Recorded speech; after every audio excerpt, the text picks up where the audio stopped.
Oh, another day to try to dissect and make sense of our dearly beloved country, Nigeria. Nigeria, where the news is always hot and the jollof rice even hotter. But seriously, what's our obsession with jollof rice and pepper? Is the shege that we are facing with this economy not enough? Why add that shege, or why add to that shege with pepper or spicy food? Why? Why do you need pepper? Anyway, speaking of the economy, things are getting serious when the minimum wage gets bumped up to 70,000 naira. Yes, you heard that right. 70,000 naira. That's like finally getting a raise just big enough to afford the price increase on a family-sized loaf of bread and probably a 25 kg bag of rice with change for transport back home. But hey, it's progress, right? President Bola Tinubu approved this new minimum wage, which is set to be reviewed every 3 years. All right? Yeah, because nothing says we're on top of this like a perennial review, a triennial review. And in an inflationary economy like ours, where the prices of goods and services have tripled in just 1 year, a 3-year review will be like checking your pulse. Your pulse every 3 years and wondering why you feel faint. Hey, check your pulse, check your blood pressure regularly, especially if you live on this side of the globe, because the news will get your blood pressure high. Meanwhile, according to the chief executive of the Nigerian Midstream and Downstream Petroleum Authority, Farouk Ahmed, the Dangote Refinery is still in the pre-commissioning stage. Yes, I asked you to check your blood pressure, right? That's exactly what I mean. The pre-commissioning stage. Yeah, imagine my surprise as well. Mr. Farouk Ahmed stated that the refinery's completion is at 45% and that Dangote Refinery can't be relied upon just yet.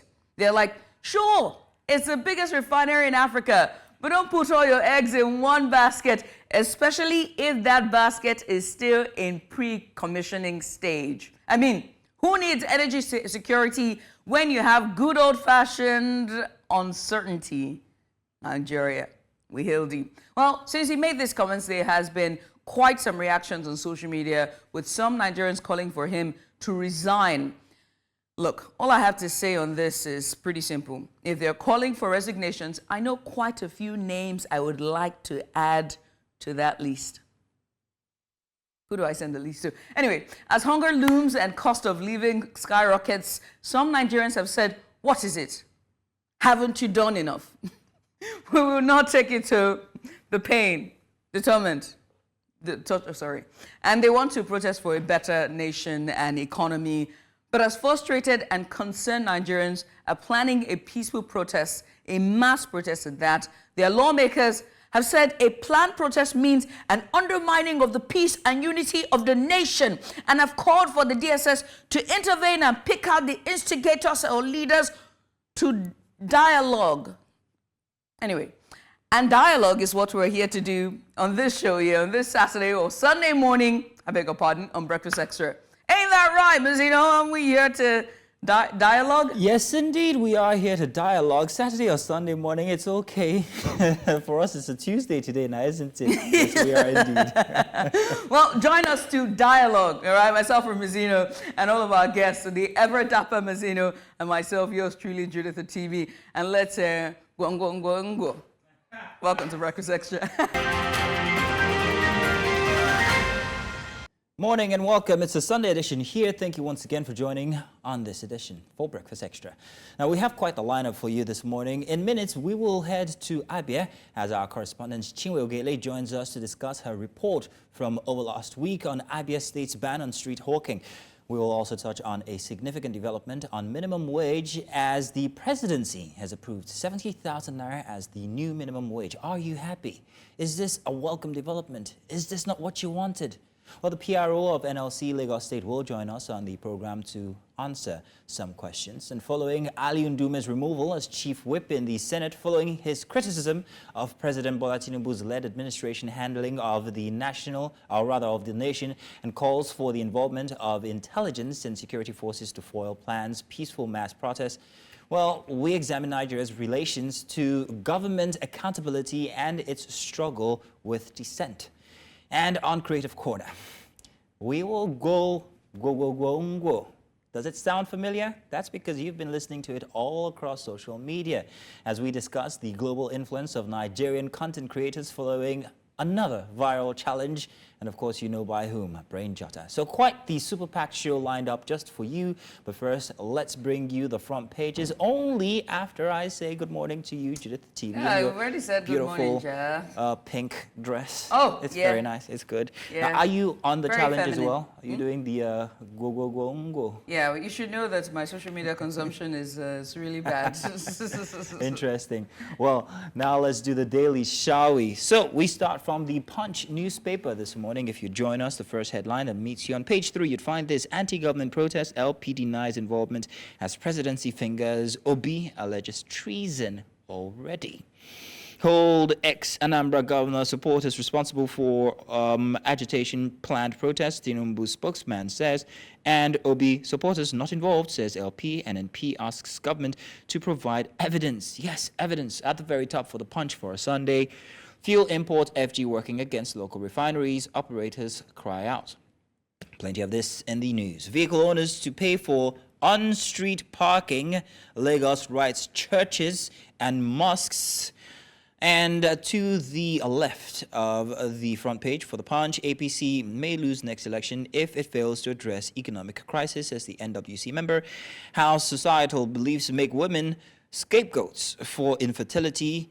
Absolve culpable men. That on page 24 and 25. And Buhari can't conspire against Tinubu in 2027. Atiku's ex-aide says at the bottom, searching for wealth in Nigeria. Foreigners recount ordeals in kidnappers' den. And what's driving my passion for weightlifting boxing, says 73-year-old woman. Interesting. Wonder Woman, if you ask me. 73. I know.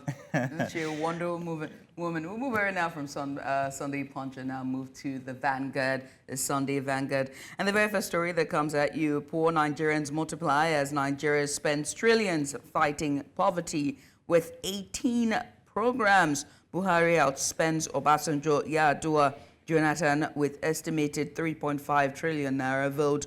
Muda, Yusuf, others blame corruption, other factors. You can find that story on page 8.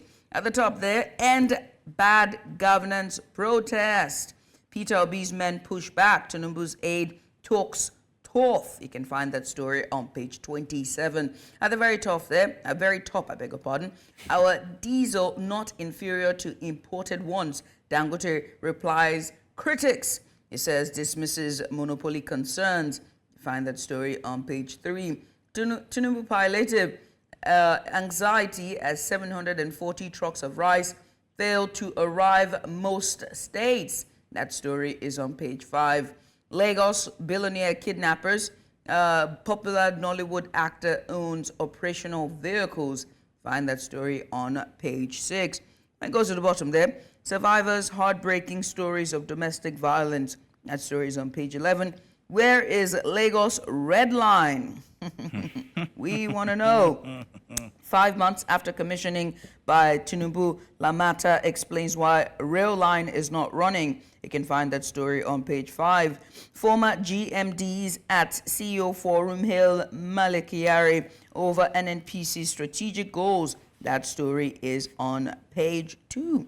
And that's all you can find on, that's all of the headlines on the front page of the Sunday Vanguard. Sunday Vanguard's got the packed one because the diesel thing, Dangote talking about I think they were talking about, the critics were on about the sulfur content in their diesel or something like that. Isn't it a little bit too soon to start picketing at the refinery? Like you guys say, it's only about 45% before commissioning. So let's give it some time, please. It is the savior after all. And moving on now, let's move on to our very next newspaper. And that's the Sunday Independent. Food import. Farmers, others advise FG to stick to time frame. caution on nutritional safety of imported foods. I'm going to come back and talk about that. 750 trucks of rice palliatives of little value, say stakeholders, and prioritize land for large-scale farming, build resilient food systems, says the NESG. At the top, FG urges to monitor activities of National Health Insurance Commission and rebuild AAU to enviable height. Governor Obaseki charges Governing Council. At the bottom, amid curfew, bandits kill 18 persons in Benue, abduct 3, injure many others, and only constitutional amendment can guarantee LG autonomy, say analysts, seek independent electoral agency to conduct council polls. At the very bottom, the strip here, APC flags off Edo gubernatorial campaign as Philip Shaibu returns to party. He said, I've started though, as he announced to the governor, Obaseki, I'm going to be working from home, sir. Thank you very much, since my office is still occupied. In any case, back to the food import and the concerns about nutritional safety. There have been talks about plenty of foods that are coming into Nigeria, or food items, especially fruits, and these are genetically modified fruits or products, and the effect that that will have on your health is the concern that's been raised. So it's a very interesting topic here. You want to find that and read from the Sunday Independent. That's all the papers, headlines for the Sunday Independent. We move on now to our next daily. We move from Sunday Independent now to our very first daily, and it's going to be the Weekend Vision. And this one here, it's all the way from Kenya. This is the front page for Kenya for the Weekend Vision. Kira Motors lists thousands of job openings. You can find that story on page 37 and 38. 1,000 staff files sent to Inspector General of Government for probe. 6,000 civil servants deleted off payroll. That story is on page 3. For the special report for this weekend, on page 4 and 5, fishermen target virgin girls for rituals. Right at the bottom there, people, child-headed family struggles to survive. That story is on page 2. Yeah, Big Brother stars, they're asking, where are they now? And that's what they're extra for the weekend. That story is on page 18 and 19. CSR, university done on spot over evicting mother. That story is on page 35 and 34. Spotlight calls for referendum to cut parliament size start. That story is on page 8 and page 9. And that's all for the Kenyans' Weekend Vision there. Yeah, I was asking that question about the Big Brother stars. There's a picture of Gaetano there. If you remember, Gaetano was from 10 years ago, if I'm not mistaken. Where is he now? What happens to these stars after? Let's see now. I'm wondering if this is all that we're doing for this morning. Let's check up with our producers. I think that might be it for this morning. Thank you very much. Oh, hang on a second. We've got the Sunday Monitor. Now, Sunday Monitor. Uhuru factor in Ruto Raila cabinet plans. This is from Kenya, by the way. And First Lady Charity got millions from Ford. At the top, government bows to pressure and cancels university fee increase. So there's a lot of, how do you call it now? There's a lot of give when it comes to Kenya and Ruto's response, especially to the youth. He's the one African president that has given, what's the word now? Relinquished? That's a bit too defeatist. Yeah, he sort of heeded their demands. Exactly. One demand has been for him to resign, you know, but yeah, it's done really well. He has actually, indeed. It would seem, but they're still calling for his resignation. So we wait and see exactly how that pans out. But I'm a fan. I'm a big fan of him. Well, and that's it for the dailies for this morning. And remember that we've got quite the show lined up for you. So coming up this hour is our first big report as we head to Abia State, East Nigeria. And this time it's all about the governor as he bans street hawking. We'll bring you all that detail, but first, let's take a break. Stay with us.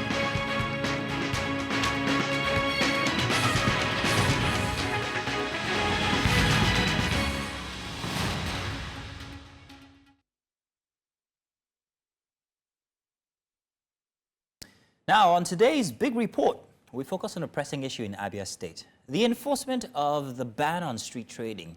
Despite the government's announcement a week ago about its readiness to commence enforcement, not much has changed.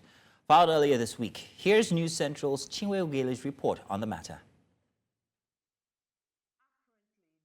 Was convened knowing that a lot of issues needed to be addressed by the leaders of the party in some of the People's Democratic Party's controlled states. It was a closed-door meeting that had past elected politicians, state chairmen of the party, as well as the Board of Trustees chairman in attendance. After their deliberations, the chairman of the PDP Governors Forum, Bala Mohammed, read the communication 24 hours after the comments from Commissioner Okekano on street trading ban enforcement. The harmonized task force moved into action, putting up barricades at locations not originally meant for buying and selling.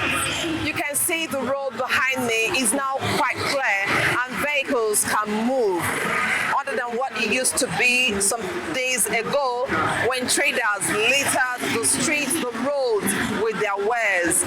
However, a few days later, the areas marked for ban have been fully occupied once again as trading resumes. The plan to move the traders out of their current locations is not a threat to them, knowing that there will be an option provided by the government. If you can provide another place for us, it's good. If you can go over, so as far as you can doing business, it's fine.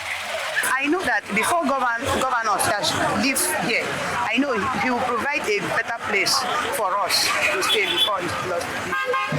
They are unwilling to relocate to the Umuahia main market at Ubani only because of distance, which may not be a good development for the market and occupants. That Oban, we've been there and it doesn't work for us, to be sincere. People find it difficult to come there to patronize us. So that's why we are asking our governor, because we know he's people's governor, to at least look for a place that will be around the town for us to go in.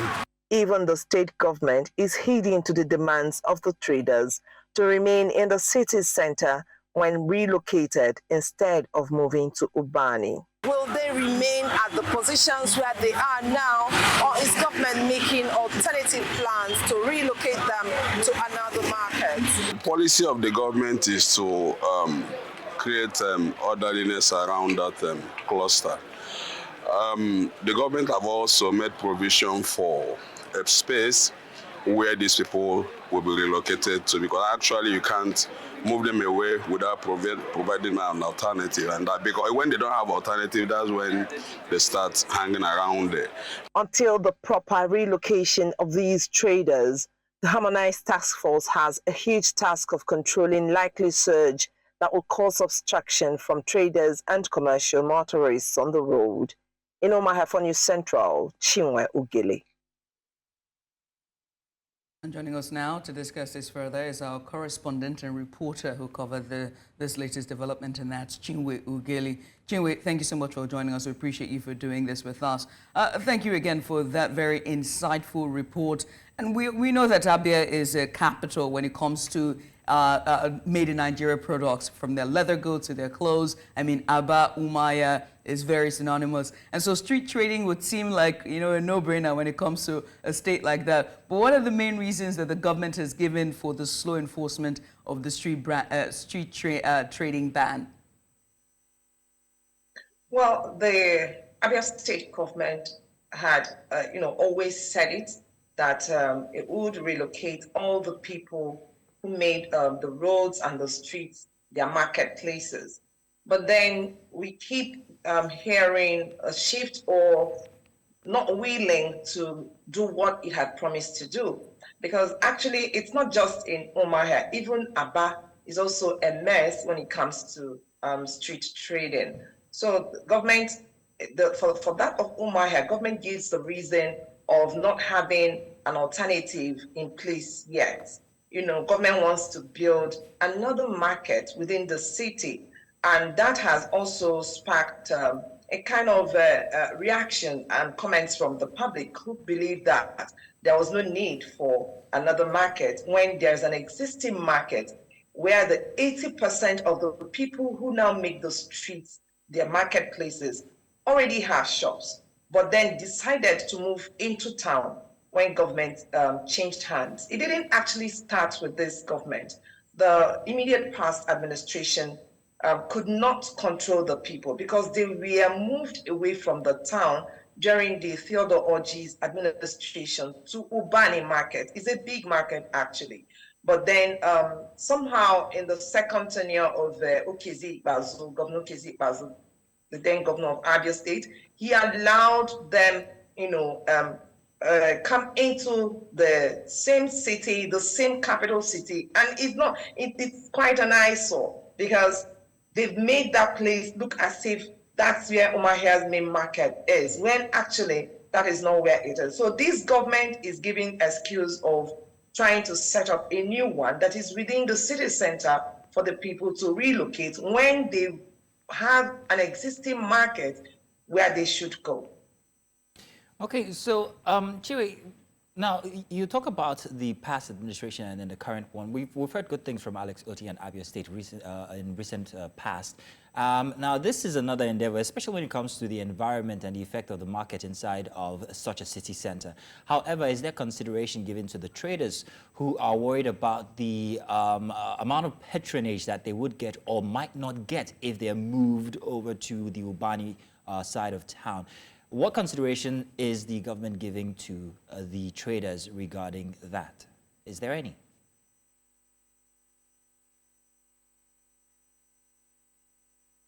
Chinwe, I'm hoping that you heard us there. Chinwe, are you there? I think we might have a freeze. We might have lost her there. But I'm hoping that you understand what I'm asking. Of course. Now, it's one thing to say, move over to the other side of town. It's another thing to, well, note the economic strains that we're going to right now. We hear that Chinwe is back with us right now. Chinwe, are you there now, Chinwe? Yes, I am. I'm wondering if you heard the question I asked. Yes, I did. So I was saying that the government's consideration would be that they want to set up a new market in the town, which is, according to the government, accessible, But a lot of people, I've had people who are still in that Ubani market come to me to complain of how government wants to kill the market when they are still there. So when you ignore Ubani market and set up a new one, you have completely dealt with the traders who are still in that market. Because you cannot just consider people who complain about distance. There are those who cannot leave that market because they can't afford to rent shops elsewhere, probably because they were able to buy that one at Ubani or because that of Ubani is cheaper. So government will need to consider a lot of things. But there's also this issue of accessibility. There are two roads leading to the market from the city center. Now, one is shorter, but that short route failed at some point. So I think what the government can do is to try to fix that road. Because once that road is fixed, I tell you, if government asks them to go back to Ubani market, they would. But when people give complaints like this, and then government also makes excuses for them, and then it looks as if those of them who decided to stay back at Ubani don't know what they are doing. So government will consider those of them still at Ubani and the people who they want to relocate from the streets. Don't they have shops at Ubani? Don't they have where? Because the problem, or what they should also be looking at, is how big is Ubani? Can Ubani take them all in? If the answer is yes, why build another market? Because you are trying to save costs of running government. So that should come into consideration. Look at what you have on ground and see how you can make do with them. See how you can fix things so that you don't spend more trying to be politically correct, or else you're making a lot of mistakes. Chinwe, it makes me wonder about, the residents of Abia, and especially the cities like Umuahia and Aba. That is, the streets, every corner, especially when you're going to the very major markets, is littered with traders who have set up their wares and their stalls on the road. It makes me wonder about the residents. Is this a welcome development for them? Do they want this, or is it otherwise, to say this is also a sole source of income for a majority of residents in those cities, and so they don't see this as a real development, so to speak? It's not a good development. Like, everybody complains about it because they constitute a lot of nuisance. if you enter Umuahia, as you just drive into town, that's the first thing you see. And people begin to wonder if the whole town is like that. Then you go to Aba. Aba is on another level. In fact, it's become a major issue for residents of Aba because they can't even get houses to rent anymore for residential purposes. Nearly all the buildings in Aba have been converted into shops, trading all over the place. It's quite a Herculean task for the government. I can tell you that, actually. But the issue is that government also needs to be stern if it wants to take an action on that, because there's no way you convert every section of a city into a market. Do you know that Aba is probably the only city where you have markets around the stadium? That Enyimba Stadium you hear about, it is surrounded by markets everywhere. Entrance to the stadium is a market. It's crazy, really. So the market issue, the trading issue, it's not as if people will suffer because of that. But there has to be the position of government made known that this is how things are. You don't just do a verbal policy without matching it with action. That is what everybody is looking at. That is what everybody wants to see. While people benefit from the fact that these things are very close to you, you can just step out of your house and you pick up something.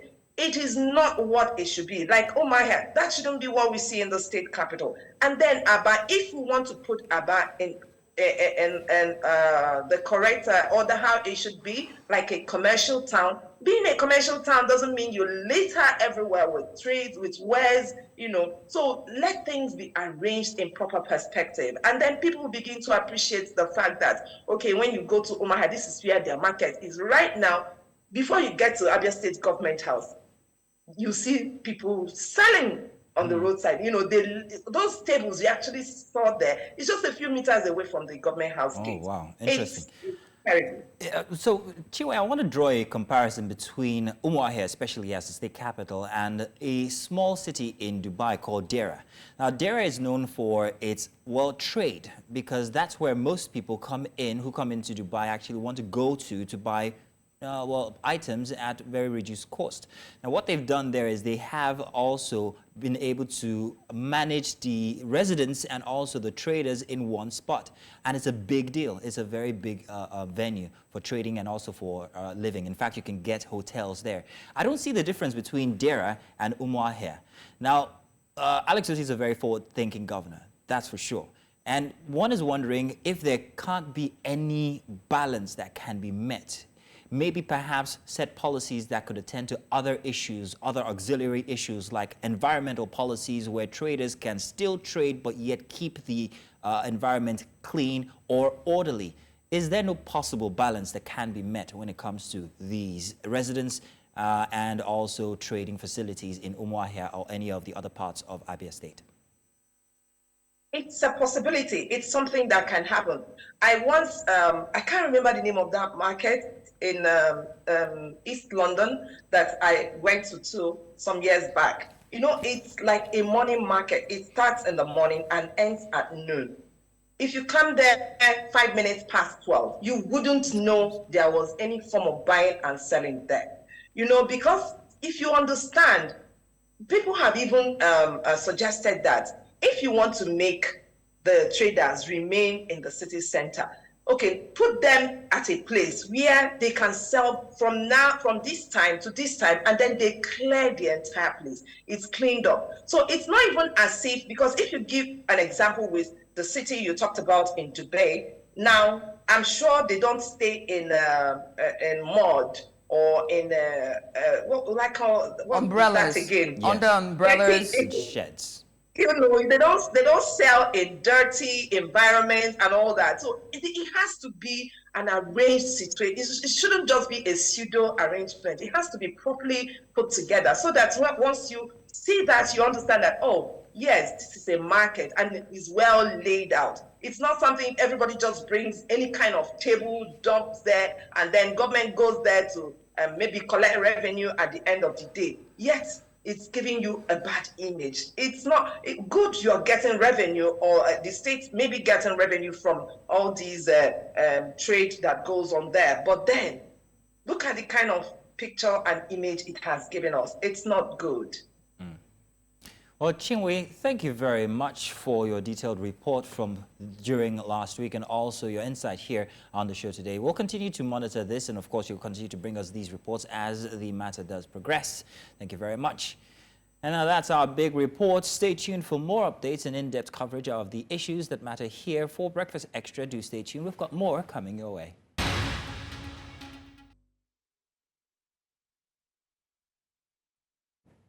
So there's been a significant development in Nigeria's labor landscape.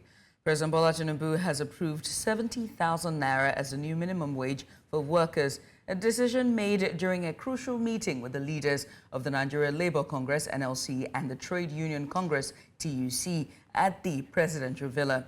After months of negotiations and debates, Nigeria's minimum wage has been increased to 70,000 naira. Now, this decision follows extensive discussions between the government and labor unions amid economic challenges and high inflation. Today, we explore what this means for Nigerian workers and the broader economy. Joining us now is Mr. Ismail Adejumo, the Public Relations Officer of the Nigeria Labour Congress, Lagos chapter. Mr. Ismail, thank you very much for joining us. Good morning. Good morning. I've got a very interesting question, sir. Are congratulations in order? Is it a good thing? Are we happy at 70,000 naira? Is this what we set out for from before? Thank you very much. Though it comes with mixed feeling, because the expectation of Nigerian workers and our standard, as proposed earlier, was a 3-digit threshold. We are looking at anything not below 3 digits.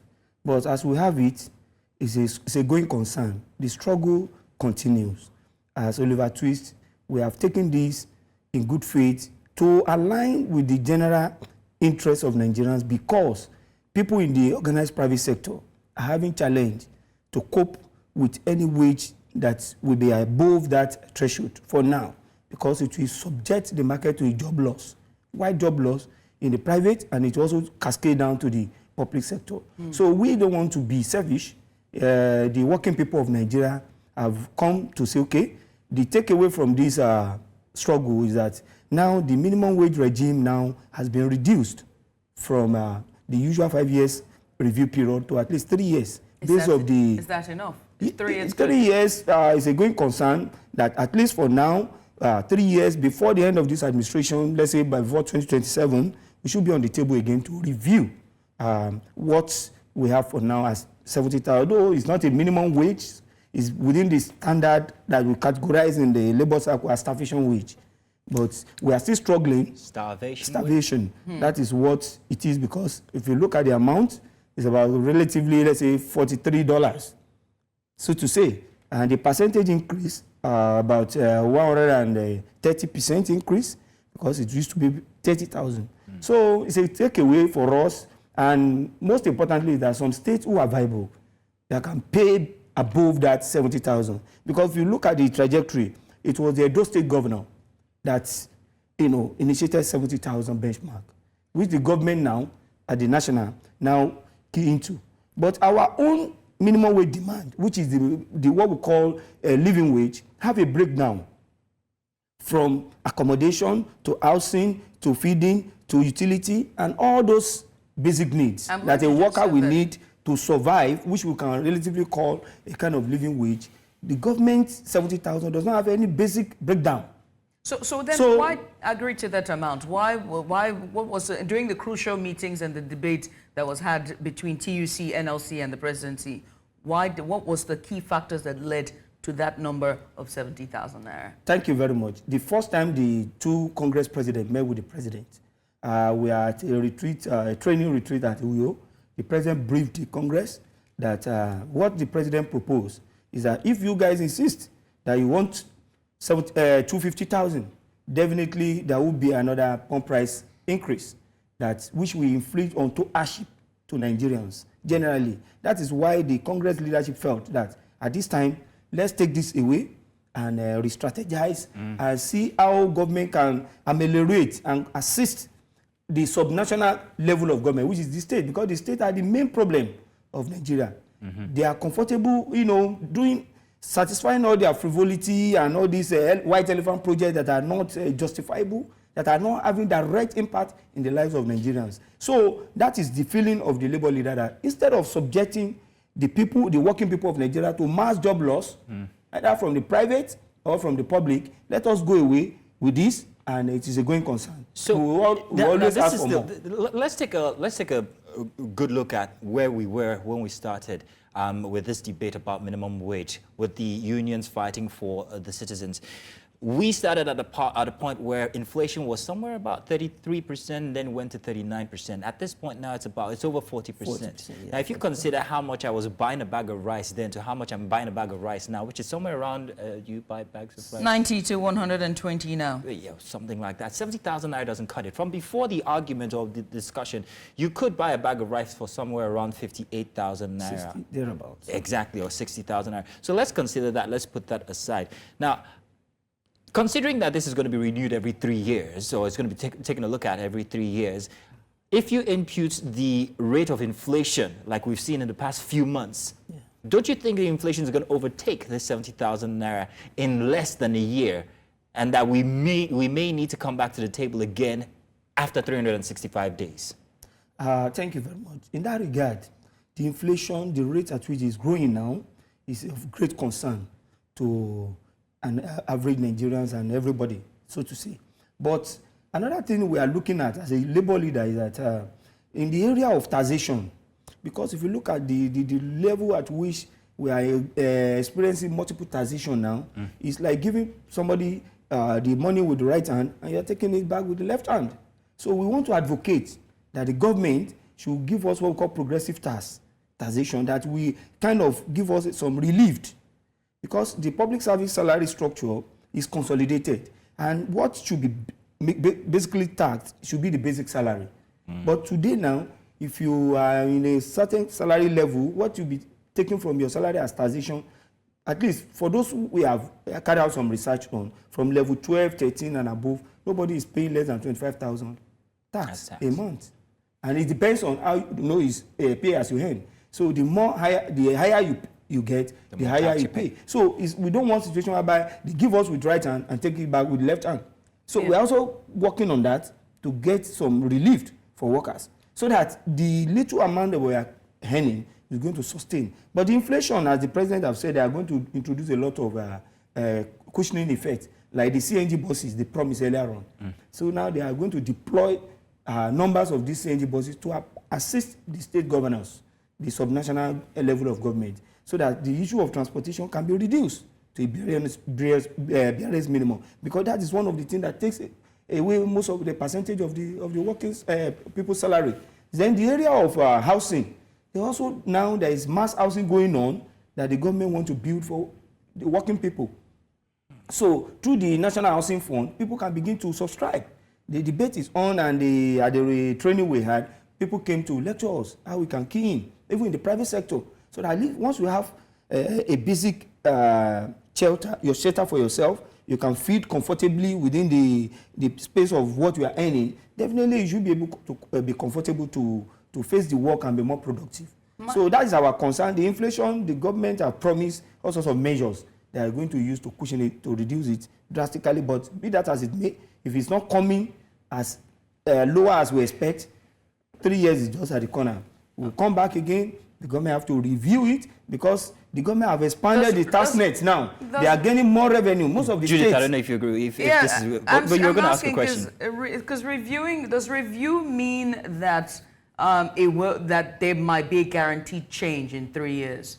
Because you keep saying reviewing. There's going to be a review in 3 years. But does a review guarantee a change if the situation remains the same and the cost of living and the economy and the inflation numbers continue to rise? Yeah, quite frankly, the current inflation has eroded even the so-called 70%, because 70,000 naira. Because I said it earlier on that what we categorize it in the labor circle, what we have now is kind of starvation wage. It's not even a living wage. So it's not even within the threshold according to ILO. So does a 3-year review consolidate or assure that there will be a change of salary should things continue the same? It's a growing concern as the government is progressing with their policy. We are going to measure it along with them that, okay, you have attained some level of inflationary reduction. So we, the working class, also should be able to at least be, benefit, to be comfortable with whatever we are earning. Mr. Adejumo, what you're saying is we're going to have this dance again in about 3 years. I will be dancing every time because the government, the only thing they understand is to come and struggle. Because nothing has come. If you look at the minimum wage but noting that once these struggles or this dance takes place, we are the ones to suffer. But, however, I want to shift from that and talk about a rumor that we heard. Actually, this was in the news. There was talk that when 250,000 naira was proposed to the presidency actually told Joe Ajero, the NLC president, that, okay, fine, we could do that, but if we do that, then we're going to have to increase price of the pump price of fuel. Is this true? Did this happen? Fantastic. That is the truth. I said it when I granted the interview. Was it not on Friday via Zoom? I was in New York then. So to let you know, that is the position. That is the body language, because we study the body language of government. If you are going to a negotiation table, you don't go with fixed mind or kind of dogmatic mind. You have to be flexible. So and the flexibility will go with the card on the table. That, okay, you take this, we jack up the pump price. If the pump price of petrol should be increased now from what it is that is not stable, because if you go to the market now, you can get it some places, well, maybe like 800 naira. Some people are selling 700 and something naira. So my question is are the unions empathizing with the government now? Because it seems like there's a change of tune. Yeah. Because it seems like you're trying to enlighten the people. With the government. No, just a second, Mr. There Adejumo. will be likelihood of mass job loss. If you look at the paper review this morning, you heard that the government said they have been successfully been able to reduce, get away 6,000 ghost worker from the payroll. The overbloated payroll need to be clean. They need to clean up the payroll. Some people are in diaspora working and are earning. So, courtesy who? The people in government, they need to come out clean. If you are going to earn a living wage, you should be able to work and earn it. I hear a mechanism that serves as a mouthpiece for the government right now. I hear a mouthpiece that serves as a mechanism that serves as a mouthpiece for the government, because now it seems you're like now making a case for the government. We are not. We are partner in progress. Let's get it right. Okay. As a labor movement, we are partner in progress. We have to understand the dynamics of government, the way the governance is being operated. And we, in the labor circle as leadership, we also need to feel and relate the plight of our members to the government, vis-a-vis the level of sustainability and survival of an average worker. Speaking of sustainability and survival, I must ask this question about one of the structure and one of the very tenets of our society, and that's education. You talk about housing, wages, but during your discussion, there were also discussions about, or during the crucial talks for this number that we now have, there were discussions about withheld salaries of university staff. I'd like to know what the outcome was for those discussions on the sidelines of the minimum wage negotiations. If you see our colleague in the educational sector, they have their own salary scale quite different, and they are kind of mechanism for the review. Although now they are holding a lot of arrears, and in solidarity, we have to come out to rally around support for them, for government to pay them those arrears, and at the same time, pay what is commensurate. Because now, the educational sector is having a lot of challenge, skill gap are there. So they need to do more in terms of investing in educational research. It is from the research from the institutions that we get innovations in society. We become, a kind of developing economy. But when we are not investing in research, we'll be stagnant. So we have a concern. The outcome of this discussion, for now, I have not really have a kind of categorical statement to say, okay, this is what government have really promised. But it's a going concern. The negotiation is ongoing. We believe in a short while, they will be able to come out with a press release that, okay, this is what government is going to offer. When we go to negotiation, there are options.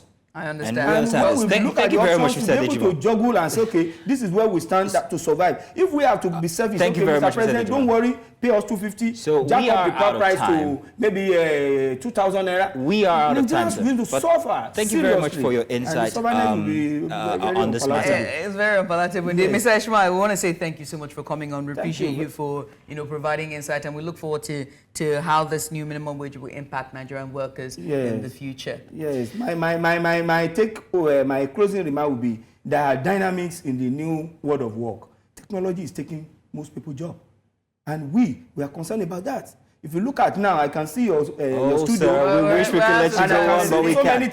We have to take a look at... So we need to prepare the mind of our workers. Mr. Adejumo, just a second. Sorry. Yeah, Thank you very much. We really appreciate it, but we're out of time, and we need to take a perspective on what people are thinking about the 70,000 Naira minimum wage.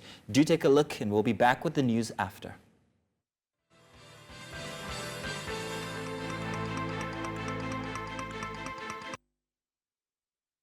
An average Nigerian may survive for 150,000, not 70,000. 70,000 is not enough. 70,000 now cannot buy a bag of maize or a bag of rice. I was in market yesterday and I went with 100,000 Naira. 100,000 could not buy me what I desire to come home with as an average Nigerian. I want the president to look at this issue critically. The 70,000, I cannot do anything as a month salary. As a month salary, let's work towards our transportation in a month, no matter how. And the house rent towards feeding. Maintenance of the house, no matter how, you will pay NEPA bill, you will pay your gas. We have so many maintenance, talk less our children. We are going to pay school fees. Each children are spending more than 2,000 Naira in a day. We are going to school and coming back. We have to feed them. 70,000 Naira is not enough. At least if we are going to manage minimum wage, it should be 150,000 Naira. I think the emphasis should not be based on the salary increment. It should rather be devoted to how the inflation will come down. The inflation is too much. 70,000 Naira cannot cater for the problem we are facing. Now, our emphasis should be based on the inflation rate, which has to come down at all costs. 70,000 Naira, it means you are buying a bag of rice. I would suggest 65,000 Naira. We have to fight the inflation. That's the essence of this, struggle, not the salary increment. I still maintain it. But be that as it may, as we are having it now, let's still fold our hands and see what will come up. Because it's not something that they will come back next month and say, it's not enough. No. From the basis, let's fight the problem from the basis and seek the solution to the problem. Honestly, if we should look at it, it's in two ways. Considering the 70,000 Naira proposed minimum wage, if we would say it is not enough, then increasing it, is it really the solution? Because we know how the market system works in Nigeria. The more the minimum wage or salary increment is, the higher the things you buy in the market. So I just think there are a lot of other tactics that the government can use to work on the whole economic system in Nigeria. The 70,000, yes, it is a way forward because the current minimum wage is a no-no. It's due for this thing, for reviews for a long time, and for us to get 70,000 now, it is a progressive step, but that is not the destination we're arriving at. So definitely there is a lot to be done in reviewing the economic system so that we won't keep having the same problem. Now there is 70,000, the market women will hear this news, then the pepper that they are supposed to sell for 1,000 Naira will become 5,000 Naira, and where is the justification for this increment in the real sense? So I think a lot needs to be done to work on our economic system so that we can have a balanced system, and no matter the amount of salary, even people in the private sector that are earning way higher than the minimum wage, they are still complaining. So how do we say that this 70,000 minimum wage is the solution to our problem? We have a lot of problem beyond here, but I think it is a step forward, and we will get there, hopefully. The minimum wage is crap. It's not going to get anyone anywhere. It's just too small for an average Nigerian to survive. It's just too small. Because when you look at things, when you look at, the cost of living, from house rent to transportation to feeding, you realize that the money cannot do anything. You understand? So instead of the government, trying to work out modalities on how to increase the minimum wage, having disputes, having series of meetings with the laborers, I just think what they need to do is to focus on their economy. You understand? Let the price of commodities be brought down. When you see people increasing rent, when you see people increasing the price of price of bread, price of or rice and the likes, it's not their fault. Why? Because they too are buying these raw materials in which they used to produce, and the raw materials have all gone high. You understand? Just because the major factor behind it, which is the petroleum resources, has gone up. You understand? So that thing has gone up, and the government is not giving us the corresponding, revenue. They're not giving us the corresponding value in our own services to them. What the government needs to do now is to increase the production rate in this country. So this is not the time to decide, to make a decision on minimum wage increment. So they should make sure they increase the level of production. At least if that can be done by them, at least it will go somewhere, it will reach somewhere. And I even heard that they want to share bags of rice to the state. Is that the next thing to do? How many people will it reach? How many people would that reach? So that's not the next thing. So, to me, their governance is mainly based on deceiving people. They are not transparent with us.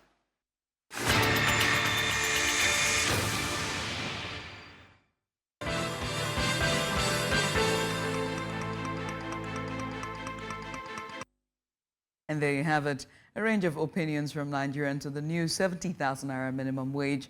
And it's clear that while some see it as a step in the right direction, others believe it falls short of meeting the rising cost of living.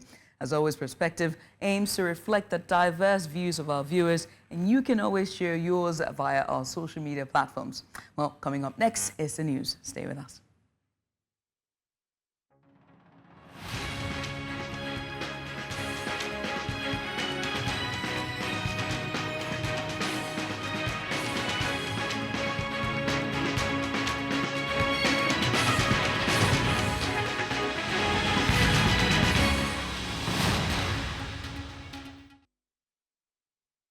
And welcome to Breakfast Headlines. We'll begin in West Africa, Nigeria, where we understand that the reinstated Deputy Governor of Edo State, Philip Shuaibu, has left the People's Democratic Party, PDP, and rejoined the All Progressives Congress. He made the announcement in Benin City less than 24 hours after stating he felt like an unofficial member of the APC. Shuaibu, along with members of the Dan RB-led Legacy Group, expressed enthusiasm for their return to the APC, emphasizing a commitment to the party's values and support. Shuaibu declared that it is a triumphant homecoming to the APC, where he is valued and welcomed. He added that they are ready to reclaim the state through the APC governorship candidate Monday Okwebila and his running mate Dennis Idahosa. Now, a federal high court recently nullified Shuaibu's removal, citing it as politically motivated, and ordered his reinstatement with full security restoration. In the meantime, President Bola Tinubu has arrived in Accra in the Ghanaian capital to participate in the 6th mid-year coordination meeting of the African Union, which begins on Sunday. Tinubu is the chairman of the ECOWAS Authority of Heads of State and Government, departed Abuja on Saturday morning and arrived at the Kotaka International Airport, Accra. Now, he was received at the airport by the Ghanaian Deputy Minister of Education, Professor Kingsley Nyako, Nigeria's Minister of Foreign Affairs, Ambassador Yusuf Tagore, and Charged Affairs, Nigerian High Commission in Ghana, Ambassador Daya Adeoye, among other officials. President Tinubu is expected to highlight the achievements and challenges encountered in West Africa since the last meeting in Nairobi, Kenya in July of 2023. Let's now tell you that the Nigerian government plans to spend 3 trillion naira on the new minimum wage and pensions. Minister of Budget and Economic Planning, Atiku Bagudu, revealed this in a meeting with the Senate Committee on Appropriations. President Bola Tinubu recently approved a new minimum wage at 70,000 naira for Nigerian workers and pledged to review the national minimum wage law every 3 years. Following this, the National Assembly passed an amendment to the 2024 budget, increasing it to 33.7 trillion naira. In a letter to the Senate, President Tinubu requested the withdrawal of 3.2 trillion naira from the Consolidated Revenue Fund for capital expenditure and an additional 3 trillion naira for recurrent expenditure. The Senate promptly moved the request through first and second readings and tasked its committees to review and report back within a week. 38 new set of Nigerian women and children have been rescued from human traffickers in Ghana, bringing the total number of rescued Nigerians in Accra in the last 3 months to 105. The chairman, NIDO Board of Trustees in Ghana, Chief Callistus Oleziowo, disclosed this to the chairman, CEO Nigerians in Diaspora Commission, Abike Dabiri Erewa, when she visited the trafficked victims. And according to a statement by the spokesperson of NIDCOM, Abdul Rahman Balogun, 47 of those rescued are from Kano, 5 from Katsina, 2 from Jigawa, and 4 from Kaduna. He said 11 more girls earlier rescued have also been repatriated back to Nigeria. The statement added that some of the suspected agents have been arrested and handed over to security agencies and NAPTIP for necessary profiling and prosecuting. In the meantime, Nigeria suffers from high levels of air pollution, especially in major cities like Lagos, according to the World Health Organization. Lagos has one of the highest air pollution levels in the world, with particulate matter concentrations 4 times higher than recommended levels. Converting vehicles to compressed natural gas, CNG, can help reduce air pollution and lower emissions. This CNG mobilization program at a major park in one of Lagos' largest districts aims to sensitize transport stakeholders on the need to convert their vehicles to run on CNG. We are acting on what the Mr. President has said, to roll out and to roll out fast. So we are here today to put to action our talk in the last 6 months. So CNG is cheaper, is cleaner, is safer, and is more reliable. 40% less tailpipe emission, 90% less pollutant put in the air. So definitely there's an advantage to using CNG for the environment. We are already flaring gas. So what we are saying is that instead of flaring gas, we should turn that gas to use of our economy and make sure that we drive our economy with gas, which is cleaner. At this pack, 150 beneficiaries will have their vehicles retrofitted to operate using CNG at no cost. We have provided places for you where the conversion will be done. One of them is going to be done right here.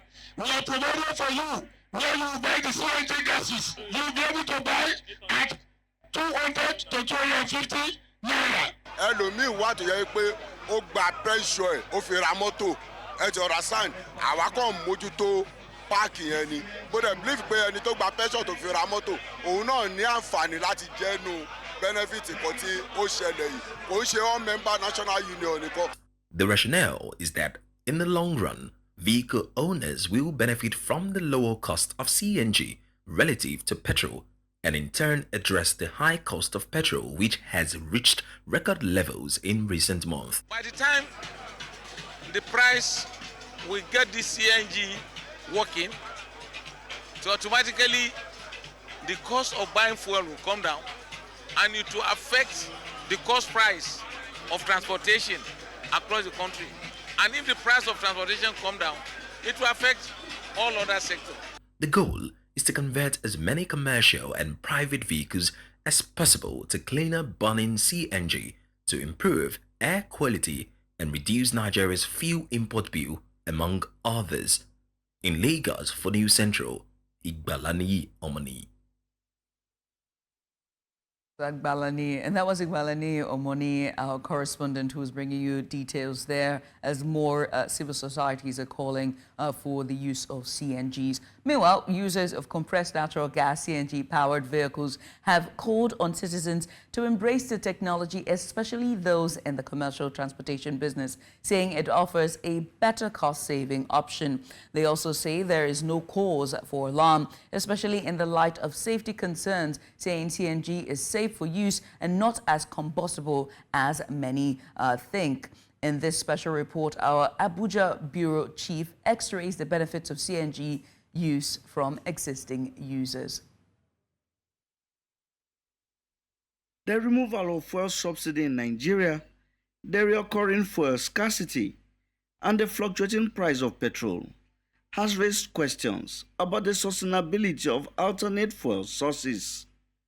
While government has encouraged citizens to switch to the use of compressed natural gas, many are asking about the benefits of the technology. A visit to a refueling station, where we spoke to some car owners who have already embraced the use of CNG, answers questions about the economic benefits. Compared to PMS, this is much more economical because this will save me at least 85% of expenses. At least 85% of, let's say I'm buying fuel for 20,000 naira, I can get gas for 2,000 naira to cover the same number of kilometers. Went to Anambra, so I took from here to Ajaokuta, refueled from Ajaokuta and moved to Enugu. Nsukka actually took me to Nsukka. So from Abuja to Nsukka, I spent barely 7,000 naira. Then from Nsukka, I used fuel. If I was supposed to do that with ordinary fuel, I think I'll be using fuel tank and probably more. Imagine when you don't have money. There's no how. If you don't have money, you can still buy CNG. You can still buy CNG and put on your car instead of fuel, because 10,000 naira fuel cannot move your car. But when you don't have money at all, you can afford at least 3,500. You can have it in your pocket to fuel your car and then move on with your business. What I use weekly before now, using fuel, now I don't even use half of it. Half I don't use. While many have expressed fears about the safety of its use, especially as it is believed that fuel gas is highly combustible, experts say there is no cause for alarm in the light of safety concerns. CNG is very, very safe as compared to petrol. First of all, the ignition temperature of CNG is about 600 degrees centigrade as compared to petrol, which is about 300. It therefore means that for ignition to occur, the temperature has to rise up to 600. That is one aspect of its safety. And secondly, CNG is lighter than air. Okay, it's like helium. Once it finds its way into the atmosphere, it's easily dispersed off, taking out that fuel component of combustion. Some other users say there exist many other benefits. Also good for your engine, actually. I don't service as frequently as I service with fuel because with the gas, the engine doesn't work as much as when you use fuel because it just uses it directly instead of converting and burning. So for the gas, it's very good for your engine. If you use a semi-synthetic or synthetic oil, it takes you a longer process before you can change your oil. So it's very healthy for your engine. This does not emit anything. It's eco-friendly. So even you have your nose at my nozzle there, it's at the exhaust there, you don't smell anything. It's eco-friendly for the environment and everything. It's eco-friendly. You know, so many people believe the risk is high, but the fuel itself is risky. So the cylinder is safe, everything is safe. To me, it's perfect. The experience is wonderful. The sound of the car is properly maintained, clean energy, and it has improved. I've improved my pocket. Many of the users say it is wise to embrace CNG-powered vehicles, especially for those in the commercial transportation business. With the CNG, you work less. You don't work longer hours before you make your money. You don't have to work too much to make more profit. With little work, they can make more profit. It baffles me sometimes when I come to the gas station. I even saw some all these green and red vehicles that run taxi in town. Some of them use CNG. If those ones have the knowledge to do the CNG conversion, say why not Nigeria should embrace on CNG conversion? The benefit is that your family will have something. Instead of spending all your money on petrol, you have something left. That's the benefit.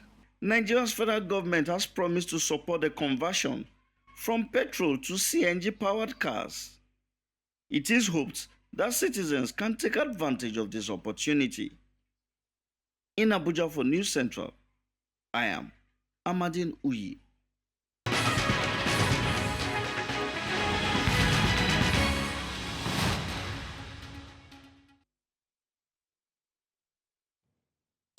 And you're welcome back inside the 9 o'clock hour. Now for our extra special, this is what we're about to go into. We address a very pressing issue that has plagued Nigeria's political and social landscape: government accountability and Nigeria's struggle with dissent. Let's explore the complexities surrounding dissent, government accountability, and the role of security forces in maintaining order. Now, Nigeria, a nation known for its vibrant democracy and diverse population, has recently seen increased tension between its government and those expressing dissent. To understand this issue better, we first need to look at the context in which these events are unfolding. So over the past months, several incidents have sparked debates about the balance between national security and individual freedoms. Now, while the government cites security concerns as a primary reason for its action, critics argue that these measures often infringe on civil liberties. Now, joining us now to discuss this further is Dele Farotimi. He's a renowned social commentator and author. We're also joined by Honorable Nwata, who is the Deputy Director, APC Campaign Council. Gentlemen, thank you so much for joining us, and thank you for coming on to the program. Let me start with you. Good morning. Good morning. Let's start with you, Mr. Farotimi, and talk about the current Nigerian's president's handling of dissent and how it's involved to the previous administration. Very recently, we've seen two cases, or a very recent case where Senator Ali Ndume spoke up and criticized this administration of its handling of the nation's economy and socioeconomic issues, and he was met with very serious heavy-handedness by him asking to resign as chief whip of the Senate. But what's your take on this presidency's reaction to criticism and the last previous administrations? Good morning. And good morning, Honorable Nwata. I hope I got the name right. Thank you, my pleasure. The Bola Tinubu regime has not been any different from those that have come before it. It is not in the nature of Nigeria to allow the victims of Nigeria to demand for any rights that might mimic citizenship rights. So when the Nigerian presumes to protest to the government at any level, be that the victims themselves speaking, or as in the case of Ndume, a veritable member of the ruling crowds, who dares to question the message coming from their WhatsApp group, he immediately got his head bounced, because dissent, the daring to speak different from the party line, was always going to be beaten down. Ndume knew what he was aiming for. Maybe he wants to be the new grudge bearer of the northern hegemony, but he knew exactly what he was doing, because he knew he was going to get slapped down. So that he did it, that's their own, is a class thing, it's a family squabble. The one that I am more concerned with is the average Nigerian who presumes to think that he's a citizen and will then demand the rights of a citizen. Nigeria is not in the habit of tolerating such defiance, and that's why you see policemen better kitted than the ones you see fighting terrorists, parading the streets in a bid to intimidate the average Nigerian into passivity. So at the end of the day, That is just the way we are. And Tinubu is no different from the ones that were before him. He's no different from Obasanjo, perhaps maybe temperamentally different from Yar'Adua, the same to a very large extent with Jonathan. Buhari, it's pretty much the same thing. They might differ on account of temperament, but the system being operated is not tolerant of citizenship demands.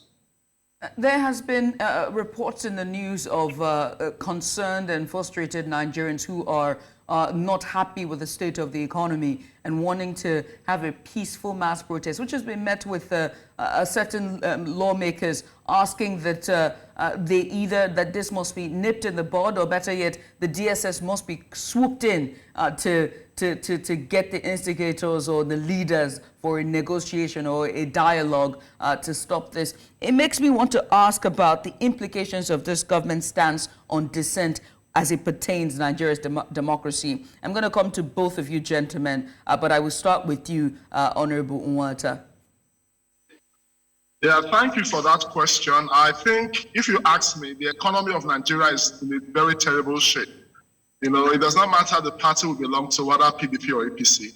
And, you know, the problem didn't start today. You know, it's a fallout of what we've always had in this country. I think this poor leadership issues that border on the fact that we don't ensure that policies are made, you know, tactically in a manner that makes life better for the people. Because if you look at our constitution, section 14 sub 2, B says the security and welfare of the people is a general primary purpose of government. So if you cannot take care of the people's security, you cannot take care about their welfare, I don't think any government deserves to be so called if those two variables are not met.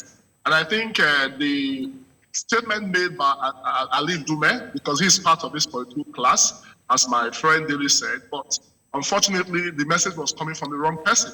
So whatever punishment that was meted out on him, I mean, deservedly so, because you are part of the system. So you cannot be pretentious about it. But I think the president, if you ask me, he is not doing badly in certain policy decisions he has made so far. The idea of taking power back to the people with the financial autonomy for local governments, the idea of, his new policy of taking away, custom duties away from rice and some of all these basic commodities that, staples that people find, as one of the easiest things they can access. Because if you take away tax from rice, wheat, and other commodities, naturally to reduce the prices of these commodities. But I think it's more than that. What other policy statements would Mr. President make?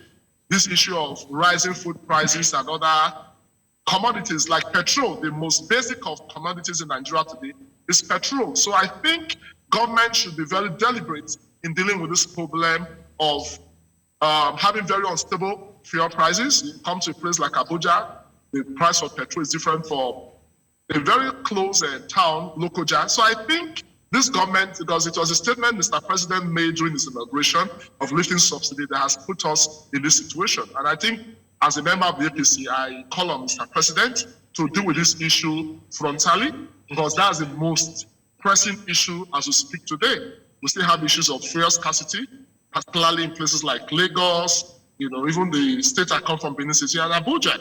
So what is now the duty of regulatory agencies? You have many of them. You have the Department for Petroleum Resources. You have even new ones under the new NNPC. So for me, I think this government must deal with the issue of people suffering as a result of inaccurate or ill-planned government policies. Yeah. And as such, it calls to mind the role of governors. Right. We must not forget that this country is a federation. We attack the president more than we look at what is now the duty of governors. These governors collect security votes. What do they use this money for? These governors are giving certain incentives, as a result of the lifting. We want to stick to the subject, if you don't mind. Let's stick to the subject. Thank you very much, Honorable Nwata. Yeah. We want to streamline this to the topic on dissent now. But first of all, I'd like us gentlemen, let's go back to the definition of dissent exactly. What is dissent? And in what expressions could it be seen as perhaps maybe a detraction? I want to draw a parallel with what's happening inside of Kenya currently, where the youths are protesting and expressing their difference in opinion from the government. This has seen Ruto himself perhaps give in to some of the demands of the youth. However, we also had such an instance in 2020 October when it was the NSAS protest.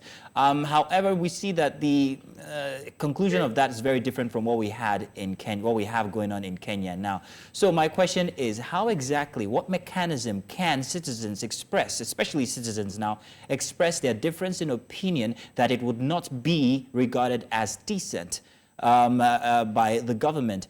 What mechanism can they use, especially now that people have a heightened sense of dissatisfaction? Mr. Farotimi, please, if you'll please answer that for us. I have a duty to my employers, and my employers are those you will not give a microphone to speak. They are the ones who will not be able to communicate their thoughts and their pain. And because of that duty that I owe to my employers, I actually need to address some issues that were raised by Honorable Mwata, but I'll go on to deal with your question, and I'll try my best to be brief. The fact of the matter is that there is a conversation in the Gladiator, and it was between two senators, Gractos and Falco. And Falco said, you really think people are going to be seduced by that? That is the spectacle of the circus that the Emperor Commandos had just opened the Coliseum. And Gracos answered, and it is very germane to our discussion, and it answers it answers Honorable Mwata. He says, I think he knows what Rome is. Rome is the mob. Conjure magic for them, and they will be distracted. Take away their freedom, and they will roar. The beating heart of Rome is not the marble of the Senate, it's the sand of the Coliseum. He will bring them death, and they will love him for it. I thank Kelechi Deka for this morning, but let me now tie up the relevance for you. We're talking about local government financial autonomy. The person most responsible for where we are with local government autonomy in Lagos, in Nigeria today, is the same person who took this case before the Supreme Court. It's a great gift, and Nigerians will find out in due course. They are offering them a new enemy in the crooked governors so that the people will become distracted and face the governors, whilst Nigeria is being surreptitiously restructured with a fraudulent agenda that is creating a third tier of the federating unit when Nigeria is meant to be a federation. Now, all of a sudden, local governments are going to become federating units, just like Abuja became a state. Nigeria is being remade. But now to deal with the specific question that has been asked, NSAS and the Kenyan experience. The Kenyans are citizens. The Kenyan policeman is bridled by law and is careful not to kill Kenyans the way Nigerians were brutally murdered en masse at Lekki Toll Gate. That is the Lekki panel using the word massacre. That is in relation to human beings, not goats. That wouldn't happen in Kenya because the Kenyan is a citizen. But I, in Nigeria, am not treated as a citizen because the law does not rule in my country. So when we begin to compare these things, we should be careful with the comparisons that we are making. It is here in Nigeria that the convoy of the Chief of Army Staff ran into fellow citizens, but their murder was justified on account of the fact that they were Shia. All of a sudden, that made them less human, and it justified the killing of 430. That is the government's own judicial panel of inquiry, their white paper in Kaduna. So when we are comparing these things and we are talking about how the Kenyan people have managed to hold their rulers accountable, we must be careful to understand that the Kenyan state is governed by law and our own is hardly governed by reason. So it's apple and oranges. Comparisons are not apt. And there is nothing about criminalizing dissent. Dissent is normal in every society, in every democracy, even in dictatorships. The only thing is that in dictatorships, such as our own, dissenting voices are criminalized. But it is guaranteed even within the fraudulent constitution itself that we have the freedom of expression and we also have the freedom of assembly. So all these curtailment of our rights, the only reason it's happening, and we are busy explaining it away, is because we are lying to ourselves that we are citizens, that we are in a democracy, or that we are even governed by law. All of those are lies in reality. Now that you just brought up the NSAS protest, I want to ask the question. Nigeria has been found guilty of human rights abuses during the hashtag NSAS protest by an ECOWAS council court. With the judgment, do you see the government handling cases of potential abuses of power different? Or by abuse, I mean human abuses, human rights abuses different, and adhere by the law and by the book following this judgment? It wouldn't happen. There is no point in fooling ourselves. It is not in our nature, or it's not even part of our system to hold anybody accountable. The same Buratai whose convoy was busy murdering people is the one telling anyone who seeks the right of self-determination to take their land and move it into the sea. So that tells you the level of comfort those who kill with impunity within our country have. They know that nothing will happen. The Western world would ignore it as long as they can hold this contraption together and they can continue exploiting the natural resources. Britain will ignore it. America will pretend that it didn't happen. And life will go on as normal. And that's exactly what has happened. They are not even ashamed again. Their own panel confirmed there was a massacre. The West Africa and the court of the ECOWAS court just confirmed the same thing. And yet, nobody in this society will be held accountable. You would even hear fellow victims explaining and justifying it. They will come on here. Some of them, you will see them wearing Babariga. The one who wear tie, they will come and tell you lies in justification of what everybody knew happened. So when you are in a society where impunity is the order of the day, and you really cannot expect government to deal with the truth, no, nothing will happen. Nothing until the people says they've had enough and throw off the shackles of this system. It's not about Bola Tinubu. As of today, he's the one headlining that system. But the reality is that it preceded him. It was as it was with Obasanjo, so it is with him. All that happened in Obasanjo's day, Okroma or whatever they're calling the one where they went and so it's normal. It's the same. We've normalized insanity in our space. It's easy to personalize it to a person and then lose sight of the fact that we are dealing with systemic evils. So I'm being deliberate about pointing out the fact that, yes, this president has superintended this current round of evil, but it predates him. It's only gotten progressively worse, and nothing is going to change until the people themselves says enough. Honorable Water, let me come to you for my final question for this discussion. In your earlier submission, you said that Senator Ali Ndume should not be surprised if he's part of the system and he faces heavy-handedness. He is part of the system, and so he should not have made those statements. And so it begs to ask the question of who then should hold the government accountable. Yeah, thank you. I had earlier, cited the provisions of Section 14 of the 1999 Constitution. The first subsection talks about sovereignty. It says sovereignty belongs to the people of Nigeria, from whom government derives its power and authority. So the biggest office in Nigeria is the office of the citizen of Nigeria. And unfortunately, the Nigerian citizen has now been reduced or pauperized to a point where they become political thugs, because most of the elections we've had in this country, the citizens that rig these elections are not the political class, because their children school abroad, they live abroad, but rather the citizen now gets to a point where he's not the one that take up arms against who? Fellow citizens. So if I say, it's like the story of a dog in a manger. So hearing the person like Udume speak, has he rejected any of his allowances? The hundreds of millions he has collected, has he come out to openly say, come, I will not accept this? The vehicles given to him, has he come out to say, come, I will not accept this? So for me, the message came from the wrong person. He cannot be more Catholic than the Pope. He represents the face of an institution as the chief whip of the Nigerian Senate, and he cannot now take the garb of an activist. That was my position. And I think it remains the position of the average Nigerian until Nigerians take up that gauntlet of making government to be more accountable, not just the federal government. And I repeat, the state governors should also be accountable. I'm happy that, just as my brother considered, if we talk of financial autonomy, hope this will not be a means of local government chairman now relooting these amounts of money that were previously looted by governors. So I think the citizens must play that role. We should be proactive.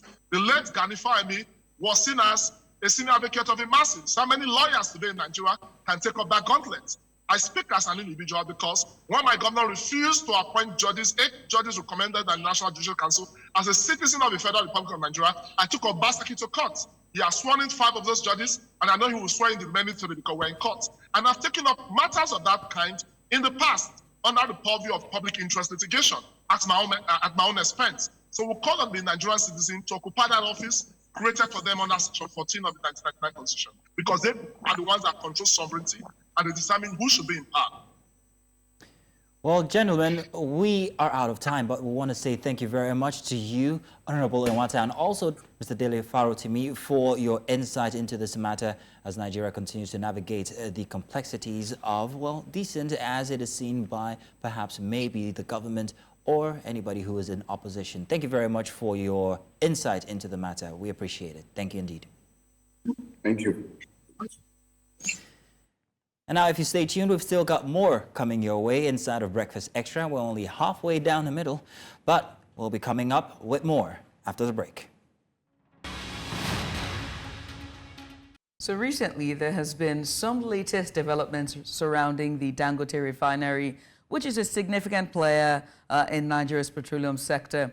The Nigerian Midstream and Downstream Petroleum Regulatory Authority clarified that Dangote Refinery is still in the pre-commissioning stage and has not yet been licensed. Shocking. Amid concerns about petroleum product supply and quality, as well as challenges in securing crude feedstock, what does the future hold for the ambitious project?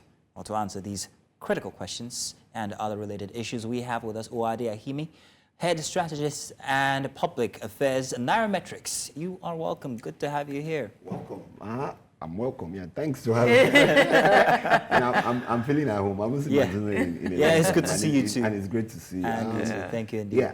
Thank you for bringing me here. I was going to start by asking first of, if it's not too soon to start picketing at the infrastructure of the Dangote Refinery and its products. Yes, they say it's below commission, what's it called? Pre-commissioning stage now, but and then it's again, 45% at completion, and we should not put all our eggs in one basket. Yeah, but what gives here? What are your thoughts on this? So first and foremost, I think Dangote Refinery should focus on doing its business, which is building the facility and refining crude. Going out and looking for its source of crude and not dependent on one supplier, which is what they've been doing. And I'm happy they're doing that. But they should just focus and, get out of the news and do business the way business is meant to be done, and not on the pages of the newspaper, which over the last 2-3 weeks is what has been happening. So focus on doing the business. You have the connects. The refinery is ready. It's producing Jet A1 and diesel. We're waiting for PMS to come out, and then just do the things that you need to do, like the regulatory body said. Get your licensing. Forget what anybody is saying. Are you going to contribute to the economy? Oh yes, you're already contributing to the economy because you're employing so many people. You built an infrastructure that going into $20 billion, and that is huge investment in Nigeria. So focus on now getting to the next stage, which is running the refinery, putting out your products, selling them, and let marketers come in there and do business with you.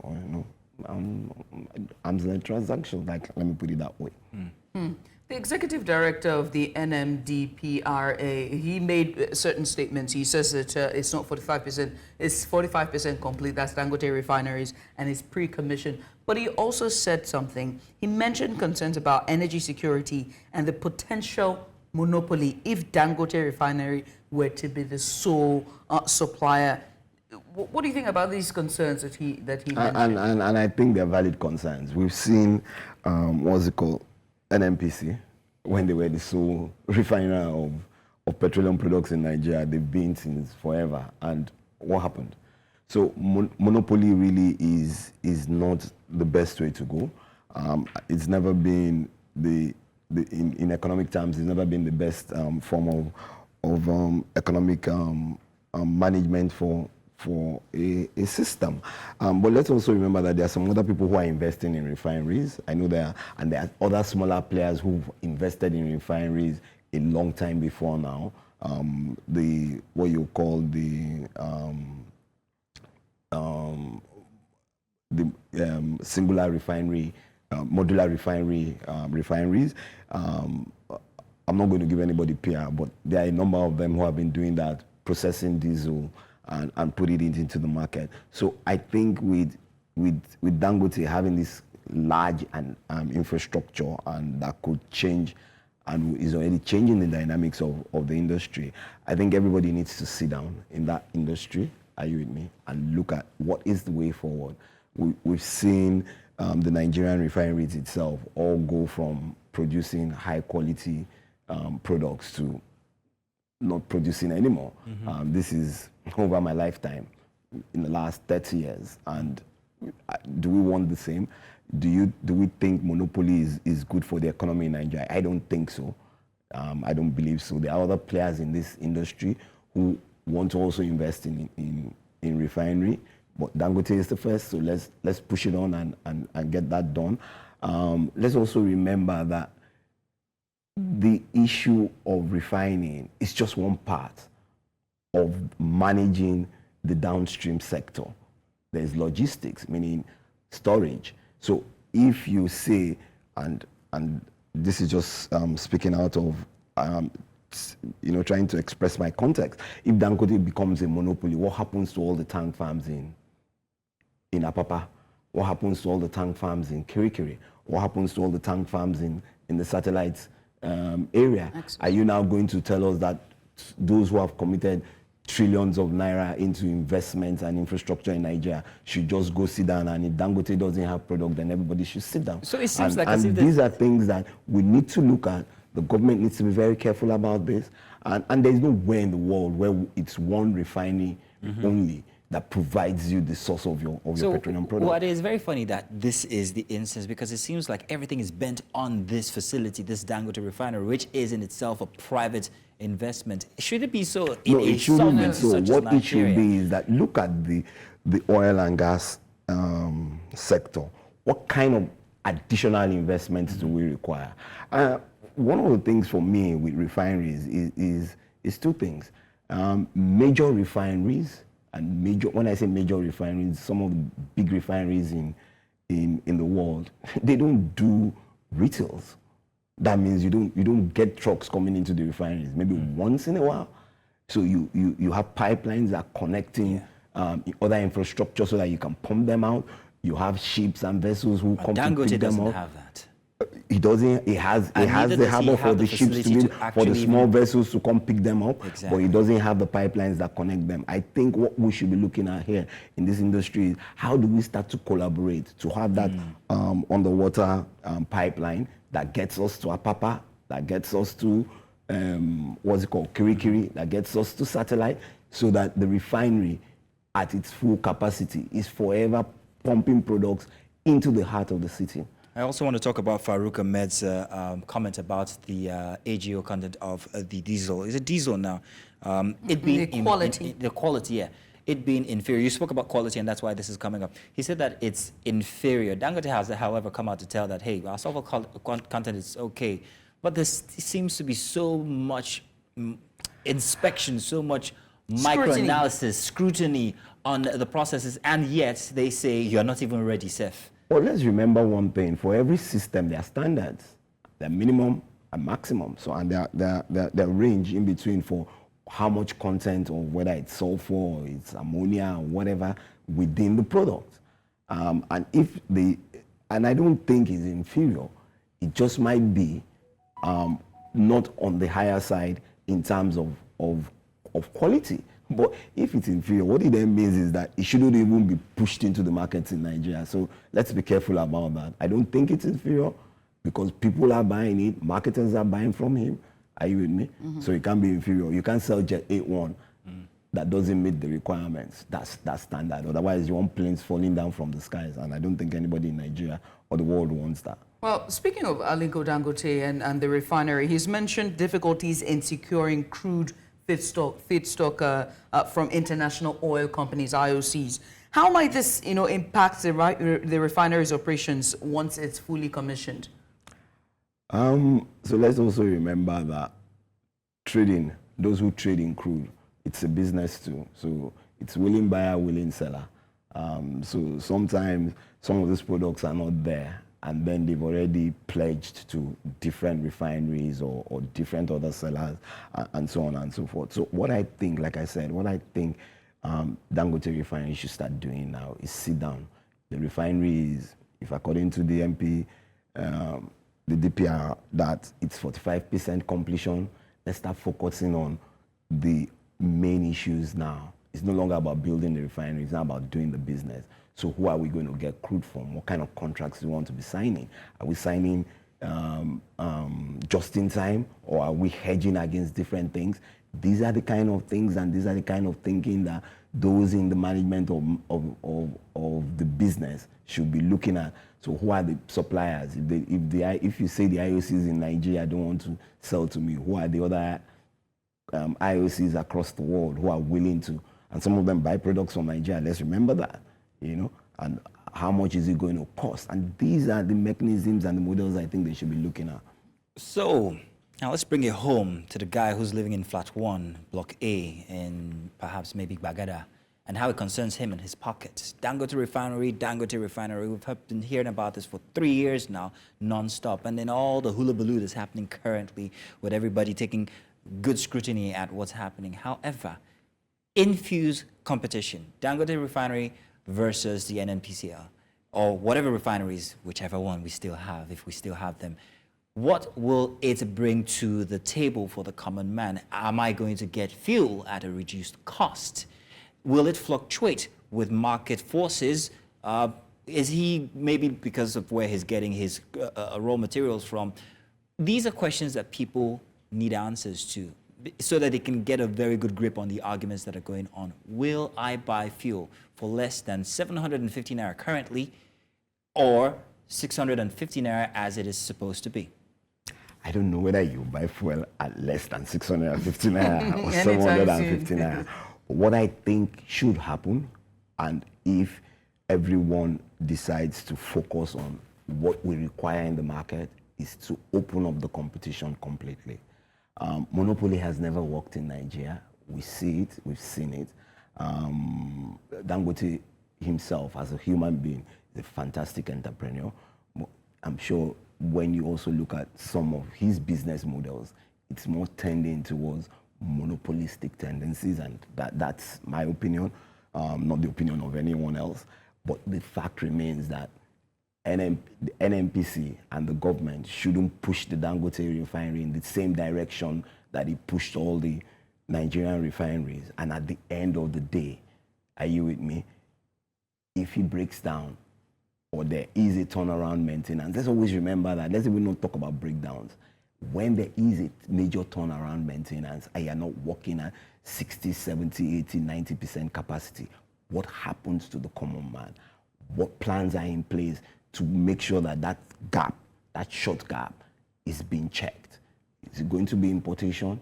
And when you're importing them, does it reflect the prices that you have, whether it's currently or at that particular time, on the pumps? These are things that we should be looking at in oil and gas. And it's not just one person. It's the industry as a whole. Having been there for a very long time, these are things I know, these are things I've seen, and these are the kind of collaborations in terms of having large logistics facilities that can take up products and store them for the rainy day and so on at lower prices, blending facilities we require in Nigeria. These are the kind of discussions I need to be hearing going forward, not Dangote Refinery is 45% complete, or Dangote Refinery can't get feedstock. It beats me that this is the news that we're still hearing, after hearing so much about the Nigerian refineries that are not working. Recently there's been calls for a resignation of the boss of the downstream sector, which is none other than Mr. Farouk Ahmed, since his statements about Dangote refiners. What do you make of this calls for his head on the chopping block? This is a seasoned professional. He's been in the industry, if it's too short, at least 2 decades, if not more. He's gone through the ranks and the ropes of the industry in different areas of the industry. And if, as the head of the regulatory body, comes out and makes a statement, then I should be able to give the regulatory body the benefit of the doubt. And having been in industry and working with the regulatory body, I can tell you for free that when it comes to safety, when it comes to facility, in terms of it being to the highest quality and standard, they don't compromise. Uade, we hope to continue this after this very short break. Let's go on a break. When we come back, we are going to conclude this conversation, and we're hoping that you'll still be with us then. Stay tuned. And Breakfast Headlines begins in West Africa, Nigeria, where gunmen thought to be militias have killed 18 people, abducted 3 more, and destroyed properties worth millions of naira on Saturday in Bancha, Kansu ward of the Katsina Ala local government area of Benue State. Now, this is coming 2 weeks after the violent Zaki BM protest that claimed 3 lives and destroyed numerous properties. According to a local source, the militia stormed the village in large numbers and opened fire on people. The caretaker committee chairman of Katsina Ala local government area, Justin Shaku, confirmed the attack to newsmen on the phone in Makodi and adds that soldiers got an intelligence report about the attack on Mbacha village. But before the soldiers could get to the area, the bandits wreaked havoc and left the area. We switch gears now to Edo politics, where the reinstated Deputy Governor of Edo State, Philip Shuaibu, has left the People's Democratic Party, PDP, and rejoined the All Progressives Congress, APC. He made the announcement in Benin City less than 24 hours after stating he felt like an unofficial member of the APC. Shuaibu, along with members of the Dan Arbi-led Legacy Group, expressed enthusiasm for their return to the APC, emphasizing a commitment to the party's values and support. Shuaibu declared that it is a triumphant homecoming to the APC, where it is valued and welcomed. He added that they are ready to reclaim the state through the APC governorship candidate, and that's Monday Okpebolo, and his running mate, Dennis Idaosa. A federal high court recently nullified Shuaibu's removal, citing it as politically motivated, and ordered his reinstatement with full security restoration. President Bola Tinubu has arrived in Accra, Ghana, the Ghanaian capital, to participate in the 6th mid-year coordination meeting of the African Union, which begins on Sunday. Tinubu, who is the chairman of the ECOWAS Authority of Heads of State and Government, departed Abuja on Saturday morning and arrived at the Kotaka International Airport, Accra. He was received at the airport by the Ghanaian Deputy Minister of Education, Nigeria's Foreign Minister or Minister of Foreign Affairs, and the Charge d'Affaires Nigerian High Commission in Ghana, among other officials. President Tinubu is expected to highlight the achievements and challenges encountered in West Africa since the last meeting in Nairobi, Kenya in July of 2023.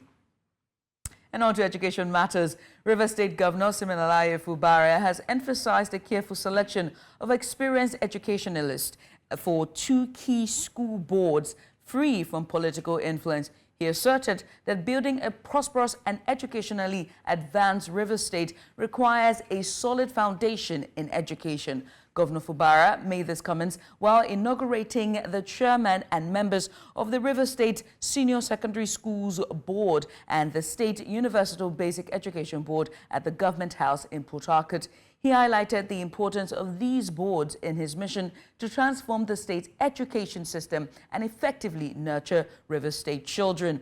Fubara reaffirmed his administration's priorities for 2025, stating that they are education, health, and agriculture. These sectors will receive focused attention through state strategic policy implementation and budgetary allocation to meet the administration's goals.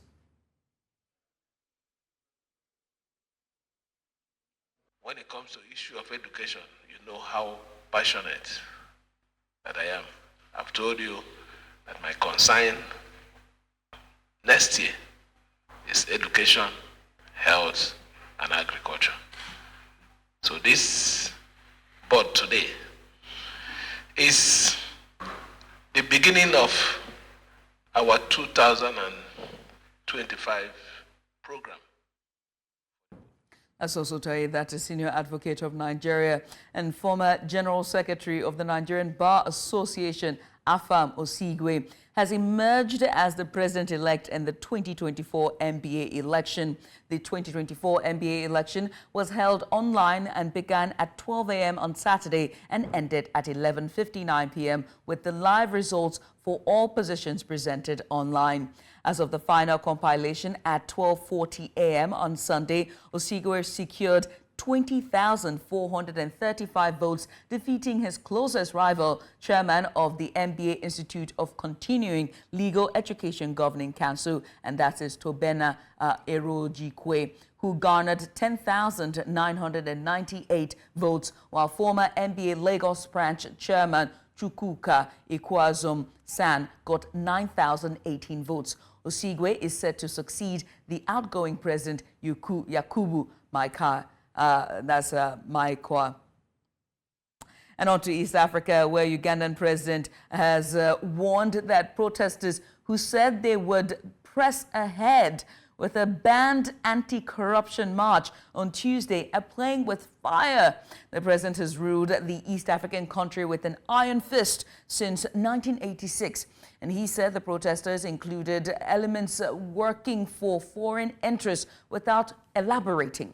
Early on Saturday, Ugandan police had informed organizers that it would not permit the planned protest in the capital, Kampala, as authorities had intelligence that some elements were trying to take advantage of the demonstration to cause chaos in the country.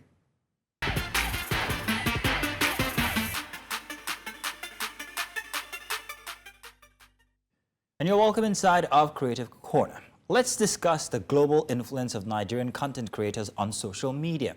From music to comedy, Nigerian talent is taking over the world by storm. From Rema's Calm Down to Phil's Finesse to Davido's Unavailable. And very recently, it's Brain Jotter's Challenge, which features the evergreen tunes by Mike Ejiaga to the track Keesi Leonye Sioche. I hope I got that right. And that's from the 80s. And of course, everybody knows this as that track that ends with Gwo Gwo Gwo Ngwo.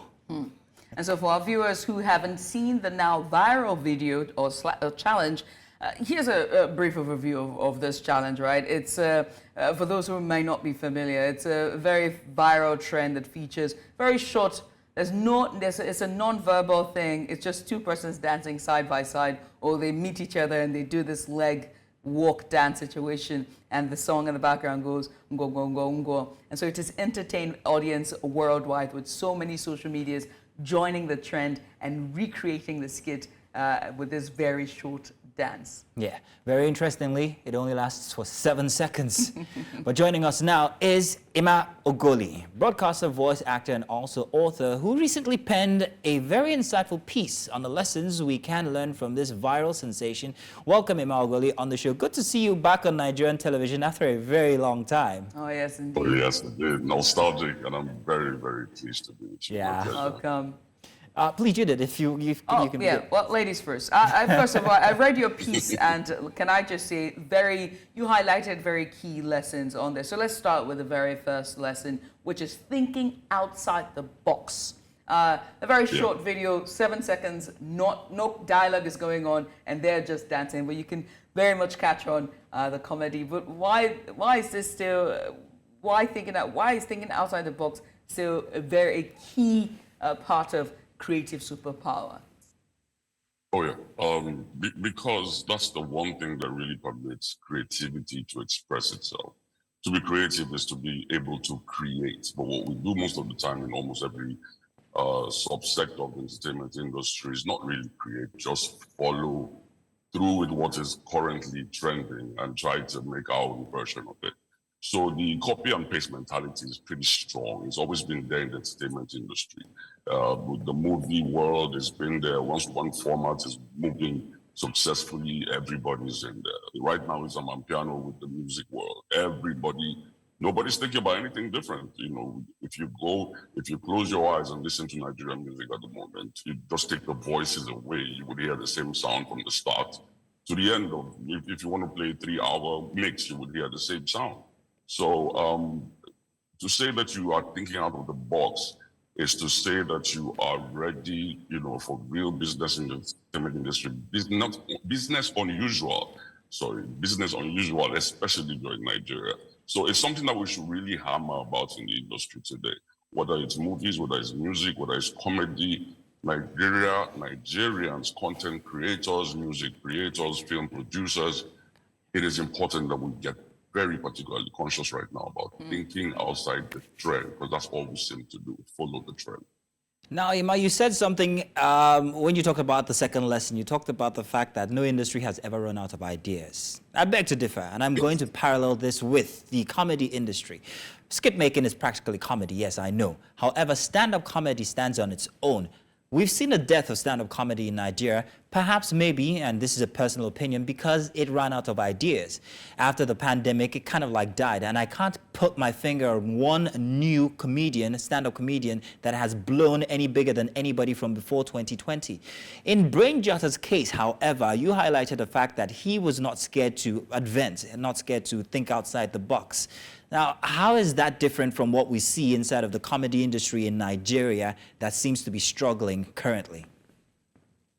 Okay, not too long ago, the young man Whiskey made a statement that caused a lot of ripples in the music industry. He said that rap music was dead in Nigeria. He said rap music was dead, and a lot of people got angry. A few rappers started responding to them. But I thought about it and I said, hey, this young man is not exactly wrong. The making of rap music currently is not exactly, blossoming.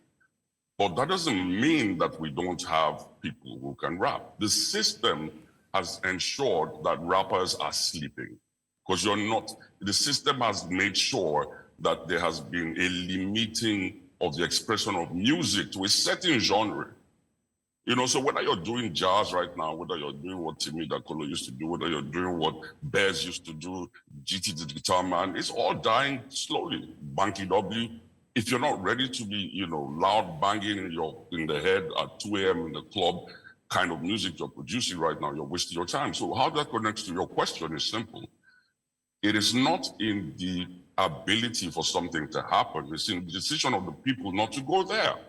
So if comedy is dying in Nigeria, if rap is dying in Nigeria, it doesn't mean that the industry as a sample globally does not have much more juice to be squeezed out of it.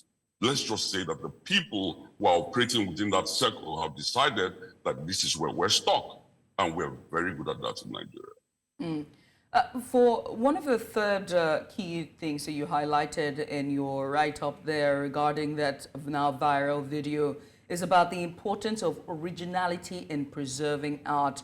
And it also brings to mind a recent interview that Afropop or Afrobeats star, rising star Rema also made reference to us preserving our art to keep it original. I'd like for you to share more context to this when it comes to the overall global success of Nigerian art in its entirety. Okay, so we have this problem with I call it microwavable music, microwavable entertainment. That toss it in the microwave and 2 minutes later bring it out.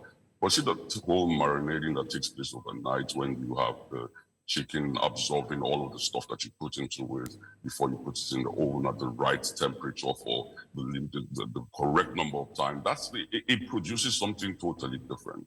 So you would just compare a mug that you would wash and clean and look at and put on your shelf and reach out for it every once in a while.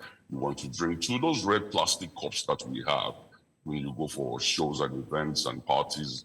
And usually if you really feel like it, for every time you take a glass full, you can fling the cup away and get yet another one. So that's what we're doing with the kind of things we're producing right now. Nobody's really taking time to go and cook properly, to have quality be part of what we present.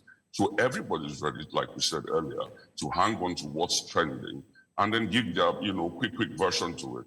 And you will notice that what that is simply doing to us right now is that the lifespan of everything is getting shorter by the day.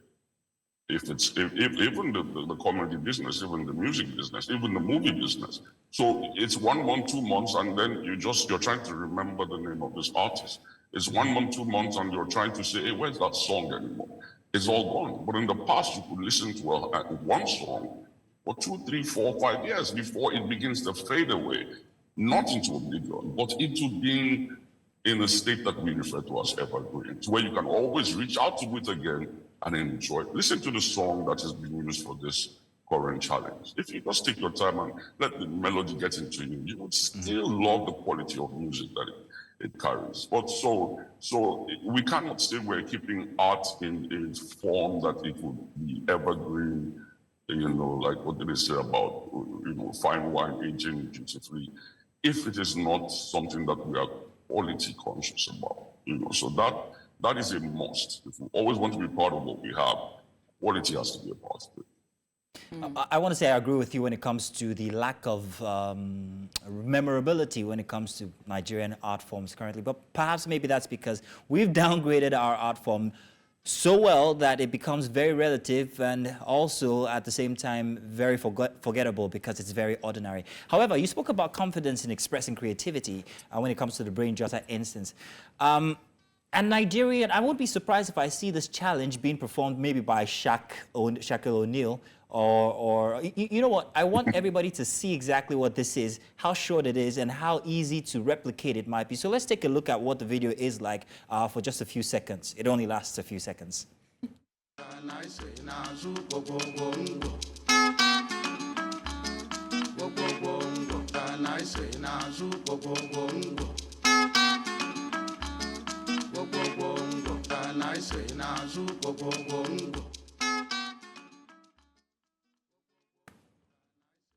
Very simple. It's less than 7 seconds. We had to play it 3 times just so that you can see it over and over again, just in case you haven't seen it. If you haven't seen it, you've definitely heard it. Not a word. Yeah, exactly. If you haven't seen it, you've heard that track. Now, there's so many things to unpack from those 7 seconds. First off, this is going to become very viral even outside of Nigeria. Shaquille O'Neal perhaps might be the next person to replicate it. It might be maybe anybody from Will Smith to Tiger Woods, or maybe even Obama. Yeah. I don't know. However, there's potential there. Are Nigerian creators taking advantage of this landscape that they find themselves currently? Do you think we're taking enough advantage? Very unfortunately, I do not think so. There's no current translation to global attention from that into the fostering or the improvement of the home base of an industry. In fact, there really is no industry in the technical, serious sense of the word.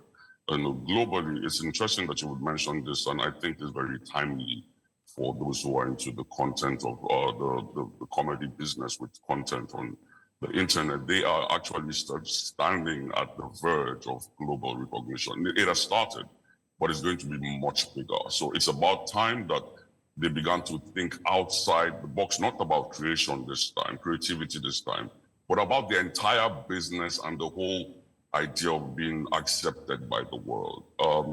They can begin to think as, they keep their production local, but their marketing has to change its mentality to begin to think more about the international market. Very unfortunately, I don't think we're ready for that. That's one. And two, like you said, exploiting what we have right now, I don't also think that we're doing that. In terms of royalties, for example, they are randomly played almost everywhere and anywhere. It's for entertainment. If you walk into some stores and shops, even here in the US, many times you would walk into many stores, especially African-based stores, and you would find that all that you're playing or watching is a back to back of, skits from Nigeria. And it is in stores that belongs to all kinds of African countries. I mean, this is not translating to anything back there for them. And but more importantly, they need to, we talked about Trevor Noah earlier. Trevor is a South African, but he has the mentality of an international on-air personality. That's a big difference. So if we were to begin to export what we're having now into the world out there, how much of our people are ready to be relatable? So what they need to understand is now content is about to move from providing content to mean getting something that's funny and interesting to watch, to getting something that is globally relatable. But at the moment, to be very direct to answering your question, we're not ready, but that's where we're headed. We're headed to big time global recognition. And we hope that as we head to that direction, we're able to even influence on a larger scale with our original content that is undoubtedly and unashamedly Nigerian. But Ima, many thanks for coming on, and thank you so much for sharing your insights with us this morning. My pleasure. And that's Ima Uguli. He is a broadcaster, voiceover artist, as well as an author. And he joined us today on Creative Corner to talk to us about the global influence of content creators in Nigeria. We're using the case of the very now viral Brain Jotter's video, which is on Go. Hopefully you're learning a bit more of the dance. Anyway, we'll take a short break and we're going to switch gears now to Focus Africa. And this time it would be on the protest, the Kenyan protest, as the youth are asking for Ruto to resign. Stay with us.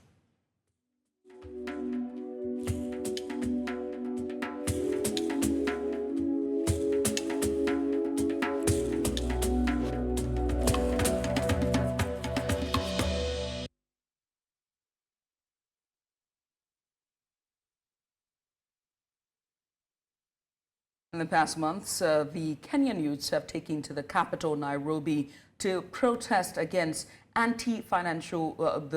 tax bill, which have now turned from the anti-tax bill to the calling of Ruto, as President Williams Ruto resignation. And as the youths are calling for the resignation, it's been weeks long of protests across the central business district in Nairobi, Kenya. And now we're going to discuss about this protest, their calls for resignation, and what it means for the larger scale for the entirety of Kenya and the nation. And so to do that, we're joined by our guest this morning, Jimmy Mbogo. Jimmy Mbogo, he joins us live via video chat, who is an analyst who joins us. Jimmy, a very good morning to you, and thank you so much for joining us. Good morning, Jimmy.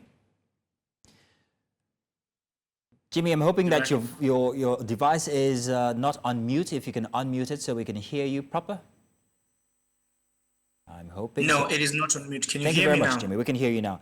So, Jimmy, first, can you give us a cursory review of exactly what the situation is in Kenya currently? The protests have been on for weeks.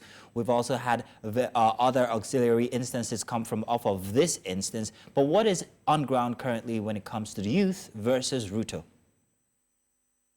All right, so I think it's very important for me to set the context of why this is happening and how we got here.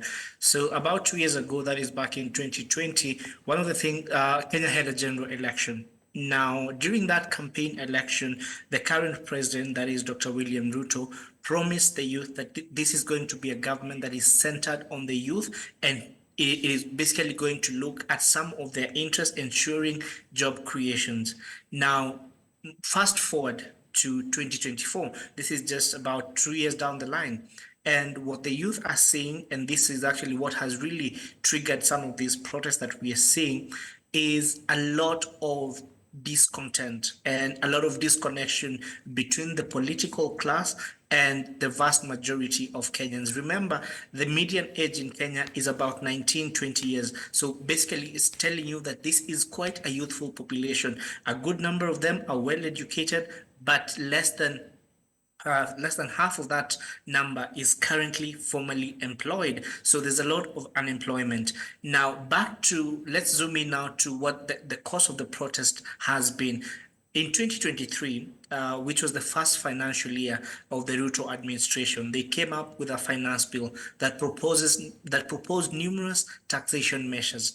Now, that much as that triggered a bit of discomfort and discontent among the working class, they expressed their frustrations with that finance bill, and even companies coming out to say, if we implement this finance bill as it is, that was back in 2023, as it is, some of these companies might be forced to shut down. Of course, the government defended that finance bill and it passed.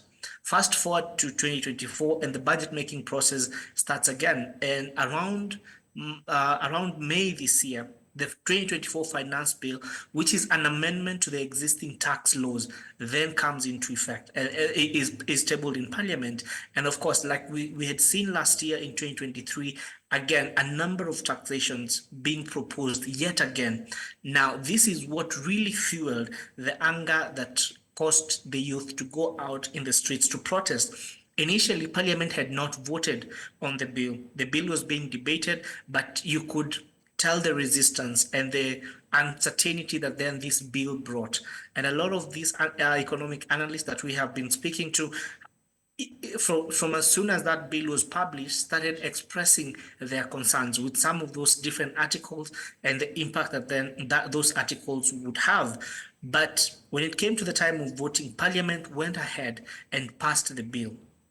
Now, this really angered a lot of Kenyans. It started as an online expression of discontent that then morphed into street protests. Now, fast forward to, let me take you back to around June, that is last month.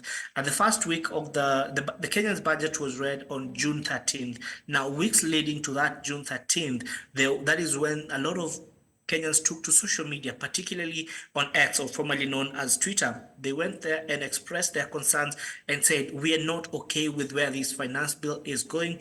We're not okay with where some of these tax proposals that then Jimmy. And so as a response to that protest and them calling, President Ruto has done quite a number of things. Number one, he's flushed out his entire cabinet, dissolved his cabinet. He's also he's cancelled the bill in its entirety, and then not only that, also cut down on the budget, or rather on expenditure for the government and for governance, reducing the cost of governance almost at 40 or 50%. And so with all of this, they are still clamoring and asking for the resignation of Ruto. And so I have to ask, isn't that enough? Why the resignation of President William Ruto? All right, so the resignation of the president was the last in that list of demands. As you rightfully say, there's a number of things that the youth have been calling for, particularly is one of the leading causes for this protest has been accountability and the cutting down of expenditure. You will realize that a significant percentage of Kenya's budget goes towards recurrent expenditure and debt servicing. That leaves very little that then goes towards development and the financing of key aspects of the economy, for instance, education, health, and things like that. Now, about 2 weeks or so, the president then dissolved cabinet, which was one of the calls that the youth were calling for.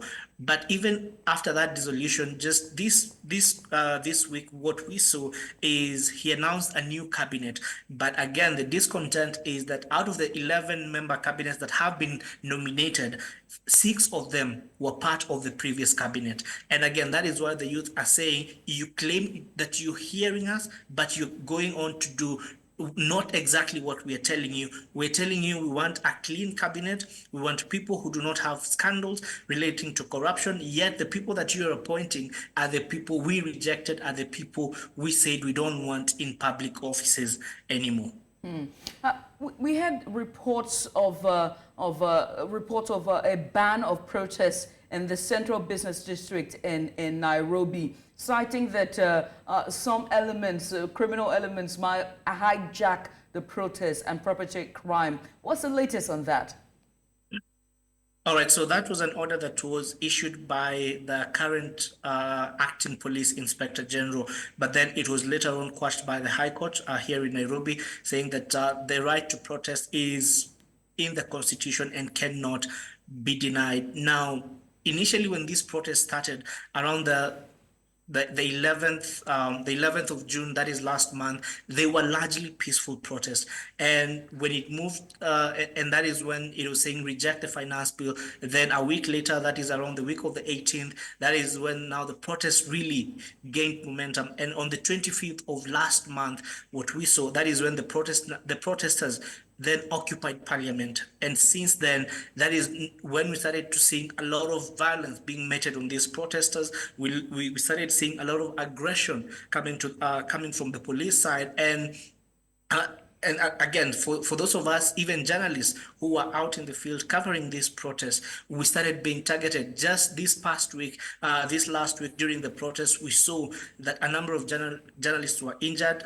It's believed that one of our colleagues from the from the media industry basically got shot about 3 times on her foot, and yet she was covering the protest. There is even video of her assisting police officers to apply Colgate, which is believed that is going to help in just reducing the impact of the tear gas that was being lobbed at protesters. So the violence that has been seen, a lot of the organizers of this protest are saying is orchestrated and organized by the political class to try and discredit the legitimate issues that are being raised by the youth and the peaceful protesters. Because if you look at some of those videos that have been circulating online, you will notice that these protesters have been saying and chanting, "We are peaceful." All they have is a bottle of water, a camera or a phone, and a Kenyan flag. And they're saying, "We're not pelting stones. Why are you attacking us with tear gas? Why are you arresting us?" Jimmy, I want to talk about that. I want to talk about the mechanism being employed by the youth. Like you said from before, it started from off of social media, and I'm very interested in that dynamic, how it went physical. Yet, even as it is physical, excuse me, yet even as it is physical, the youth still maintain a very moderate approach. Like you say, they only have water, their phones, and their cameras with them. Now, when we take a look at, however, how much the government, and Ruto in this case, has conceded to the youth, even from before, when it was the doctors and the nurses strike, he conceded a lot, and by no means, by the standard of every or most African leaders, he has been the one president that has conceded so much when it comes to listening to what people have to say, especially in this case in Kenya with the youth. Is there any mechanism further put in place to help manage the rationale or help manage the expectations of the youth in order not to devolve into a case of non-governance of the country, one, or law and order? Is there any mechanism put in place to manage their expectations? A very interesting question there, because again, this is a question that is now being asked when you talk to some of these protesters and the people that are perceived to be leading these protests, or the voices that have been very loud in expressing the need for people to go out and protest. Their response then to you would be that much as we are seeing some of these things, so the exact quotes that they are using is, "We're not going to clap for fish for knowing how to swim." In essence, saying we're not going to applaud the president for doing the right thing. He should have done that from the onset of this protest. Now, again, on the flip side of that, much as these concessions have made headlines and are being lauded as something that has never been seen before, you will remember that, like I started by saying, the Kenyan population is quite a youthful population. And what their argument has been is, we were promised that we were the leaders of the future, but the future is here, the future is now. We were promised jobs. Where are those jobs? We have taken out to the streets to protest peacefully. We have been arrested. We have cases of police killings. Why aren't we seeing these police officers who are involved in this killing of peaceful protesters being arrested? Those are some of the concerns that are currently being raised. They're asking for accountability for the people who claim to have who are perceived to have looted from the public coffers. The question that these protesters are asking is, why aren't we seeing action? Why aren't we seeing them being taken to jail? Yet, much as the president has said that he's going to cut the budget, he's going to reduce funding to some of these offices, including the office of the First Lady, the counter argument to that is, in the first place, that is not a constitutional office. Why were we channeling funds to that office? And so there's a lot of different, there are two ways to this coin. So you can look at it from the government side, and you can look at it from the protester side, and that therein is where, for us as journalists, we have to be balanced and ensuring that we tell both sides. Yes, the concessions are there, but the feeling from the general public is it is not enough. This is just the start, because this is when you're beginning to do the right thing, and we're not going to clap for you for doing the right thing. That is the mentality of these youthful protesters. And Jimmy, by way of body language, what does it seem the presidency is saying regarding all of this? Is there a movement toward perhaps maybe conceding to his resignation calls, or perhaps maybe trying to compensate the youth one way or the other? What's the body language currently? All right. As for the compensation, I'm sure from even when you check on some of the X feeds of these protesters, the thing that they're saying is we want accountability. We want the police officers involved on with some of these shooting cases to be held personally accountable. And of course, just around the time when the president was making changes to the cabinet, what then ended up happening is that the former police inspector general then resigned. Some believe that he was forced out, but others, the official communication from the government is that he resigned. Now, the current acting police inspector general, like I said, had sort of issued a circular saying that we're not going to allow street protests. The government has been very, and even when you look at some of the dailies here, they're saying that the government is tone deaf. It is not in line with, in touch rather, with what is currently going on in the country. And again, that question of the government being tone deaf is where the contention is, because the president has been accused of saying one thing and not following through by doing what he says he's going to do. For instance, during when we started this conversation, you said something to do with the doctors' strike. The doctors' strike, one of the things that the doctors were calling for is for the employment and internship opportunities for graduate doctors. Those graduate doctors, as recent as last week but one, was still out in the streets protesting as well, saying we have qualified, we were promised that our issues are going to be looked at. They have not been looked at.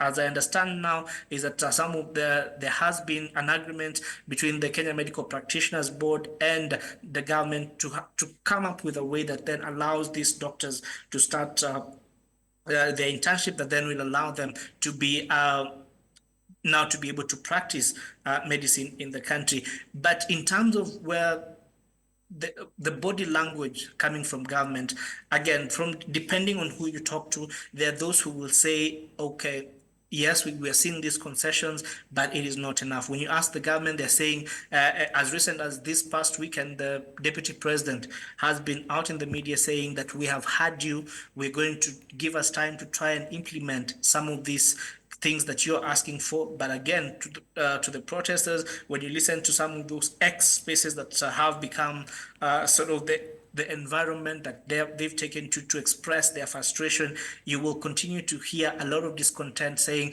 we have been promised before, but until we see it happen, we're not just going to take your word for it.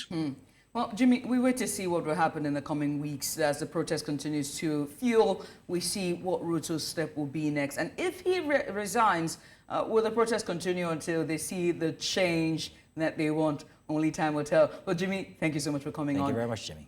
Jimmy Ubungo. Thank you so much. But I don't think a resignation is on the offing, but I guess time will tell. Only time will tell, indeed. Jimmy Umbogo, he is a journalist and he joined us live all the way from Kenya. Jimmy, many thanks for joining us. And now it's time for Weekend Warrior. Now, here we celebrate extraordinary individuals who have made indelible marks on our world. On today's episode, we're honoring a true legend in literature, activism, and beyond. As he turns 90, we take a moment to celebrate the unstoppable journeys of Wole Soyinka. From his groundbreaking literary works to his unwavering fight for justice, Soyinka's legacy is as vast as it is profound. Wole Soyinka's journey began in Abeokuta, Nigeria, where he was born on July 13, 1934. From an early age, he demonstrated an insatiable curiosity and passion for storytelling. His illustrious career spans decades, during which he has become a Nobel laureate in literature, a fearless human rights activist, and a cultural icon. So let's explore the milestones that have defined his unstoppable journey. Yes, indeed. Now, in 1986, Soyinka made history as the first African to be awarded the Nobel Prize in Literature. His work has always transcended the written word, capturing the complexities of human nature and the social-political landscapes of Africa. His plays such as Death and the King's Horseman and A Dance of the Forest are not just stories about just Nigeria and Africa, but powerful commentaries on society. His ability to weave traditional African folklore with modern themes has made his work timeless. But Soyinka's influence extends far beyond literature. His fearless activism has seen him face imprisonment, exile, and constant scrutiny. Yet his voice has never wavered. He has always stood firm against oppression and injustice, proving that the pen is indeed mightier than the sword. Interesting. Now, despite facing imprisonments during Nigeria's civil war and living in exile for his outspoken views, Soyinka's commitments to human rights and freedom of expression has remained unshaken. His journey is a testament to resilience and courage, inspiring generations of writers, activists, and also dreamers as well. While his literary achievements are monumental, his unwavering commitment to speaking truth to power is his most significant legacy. Soyinka has always used his platform to challenge oppressive regimes and advocate for justice, making him a beacon of hope and resilience. Yes, indeed. Soyinka's work has paved the way for many African writers and activists. His ability to merge traditional storytelling and contemporary issues has inspired a new generation of writers to explore their cultural heritage while addressing current socio-political challenges. His activism has also shown that writers and artists can be powerful agents of change. Soyinka's life teaches us the power of resilience, the importance of staying true to one's convictions, and the impact of using one's voice for the greater good. His journey reminds us that no matter the obstacles, we can create meaningful change through our art and actions. So Wole Soyinka's 90 years have been nothing short of extraordinary, and his legacy will undoubtedly continue to inspire for generations to come. As we celebrate Wole Soyinka's incredible journey, let us remember the power of words, courage, and unwavering dedication to justice. Here's to many more years of inspiration from this literary giant, the legendary Wole Soyinka. All right. And there you have it. Again, happy birthday, happy 90th birthday to Wole Soyinka. What indeed an icon and a legend. I remember, first of all, reading his first book ever, which is, his first book. First time I ever laid a hand on his book was Lion and the Jewel. And then from there, it's been nonstop. And as a literature connoisseur. Buff connoisseur, yeah? Yeah, connoisseur. I don't know the words to describe me. I'm getting emotional. I didn't read the book. I saw the play. I thought it was very interesting. But one thing about Wole Soyinka that people don't know, he was actually in one of his own movies, I think, if I'm not mistaken. Have you seen it? Yes. Very interestingly put together, produced, very crisp, and to think that was in the 70s, it was absolutely amazing. The lion himself, the true lion, not the one from Kogi State. not that one, which... We're still looking for that one. We're still looking for that one. And I think another thing that he captures, that he embodies, is the excellence that is that generation. Have you ever met him? Have you ever spoken to him? Yes, I have. Very intimidating first off? Yeah. Very intelligent Just next. Brilliant. Brilliant. I cannot say that enough. But anyway, congratulations to Professor Wole Soyinka. What a phenomenon, what an enigma, and what an icon. And you are a living icon. And 90 years of witnessing all the contribution that you've done, not only on Nigerian side, but also the entirety of Africa, is nothing short of legendary. We'll take a short break. This is Breakfast Extra. We'll come back on the other side. We're going to wrap up the entire show with a bow. Join us then. And what a weekend it has been. Thank you very much for staying with us all until the end of the show, not the weekend. You should stay until the end of the weekend here on News Central. But a quick recap of everything from yesterday. Oh, yes. We talked about very interesting stuff. Oh, yes, we did. I shouldn't say stuff, very interesting news bits. Conversations. Conversations, Had insightful discussions that one touched Nigeria and Africa. Yes, indeed. One of the most insightful ones was the talk about, first off, from yesterday, the Edo politics, everything going on in between Obaseki, Philip Shuaibu, and of course, Aso Ighodalo. We tried to make clear exactly how the situation has been going. But then again, we heard that, of course, the man Shuaibu has decamped. We rumored this yesterday, didn't we? Hint? We sort of gave a bit of hints that it might happen. And, and there you are. The guy has said, so long, and hey. I feel like home here. He says, I feel like I'm back. You know, I feel like the prodigal son is back. Interesting. Edo State joining the group of River State and also Kano State. I wonder who else is going to be in the mix this week as we enter. We also talked about the ECMR potentials of the ECMR, how it could have been a very, well, how it is actually a very good initiative by the police. However, the method of application might have been something that people were not too comfortable with, and we talked about the environmental sanitation. Oh, yes, indeed. And we gave a perspective on what Lagosians were talking about if it had been reinstated as a policy and how they would have felt. That was all from yesterday, and more, actually, that we can't talk about. Oh, yes, indeed. And also today's Sunday, we started off all the way in Abia as the Abia State government has put a ban on street trading. And now the question is, where will they go to? And so we had our reporter, Chinwe Ugeli, who gave us a bit more on that conversation, whether or not they're building a facility, whether or not the street traders can afford that facility, and what it would mean for a collaborative effort to see that the streets are clean and right-of-way is given to motorists and residents of Abia State for the major capital, and that's Umaya, and also the busy, bustling city of Aba. And we switched gears and also came back into the studio for the minimum wage. It's now 70,000 naira. And so we had the PRO for the NLC chapter who gave us a bit of insight as to what it was like behind the closed door meeting of the negotiations of 70,000 naira. And he described it as, what's the word? Starvation wage. Not minimum wage. It wasn't a minimum wage. And guess what? It's going to be 3 years before they review that number again. Not. So tighten your belts, ladies and gentlemen. And afterwards, we switched gears and we talked about the very extra special that we had, and it was on Nigeria's struggle with dissent and accountability. And we had a member of the APC party, which is the ruling party, as well as author and Nigerian, Mr. Dele Farotimi. We also went into the streets of Lagos and we asked Nigerians and Lagosians, is 70,000 naira enough for a minimum wage?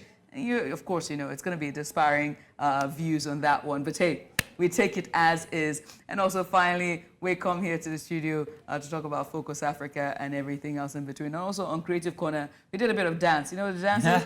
Yeah.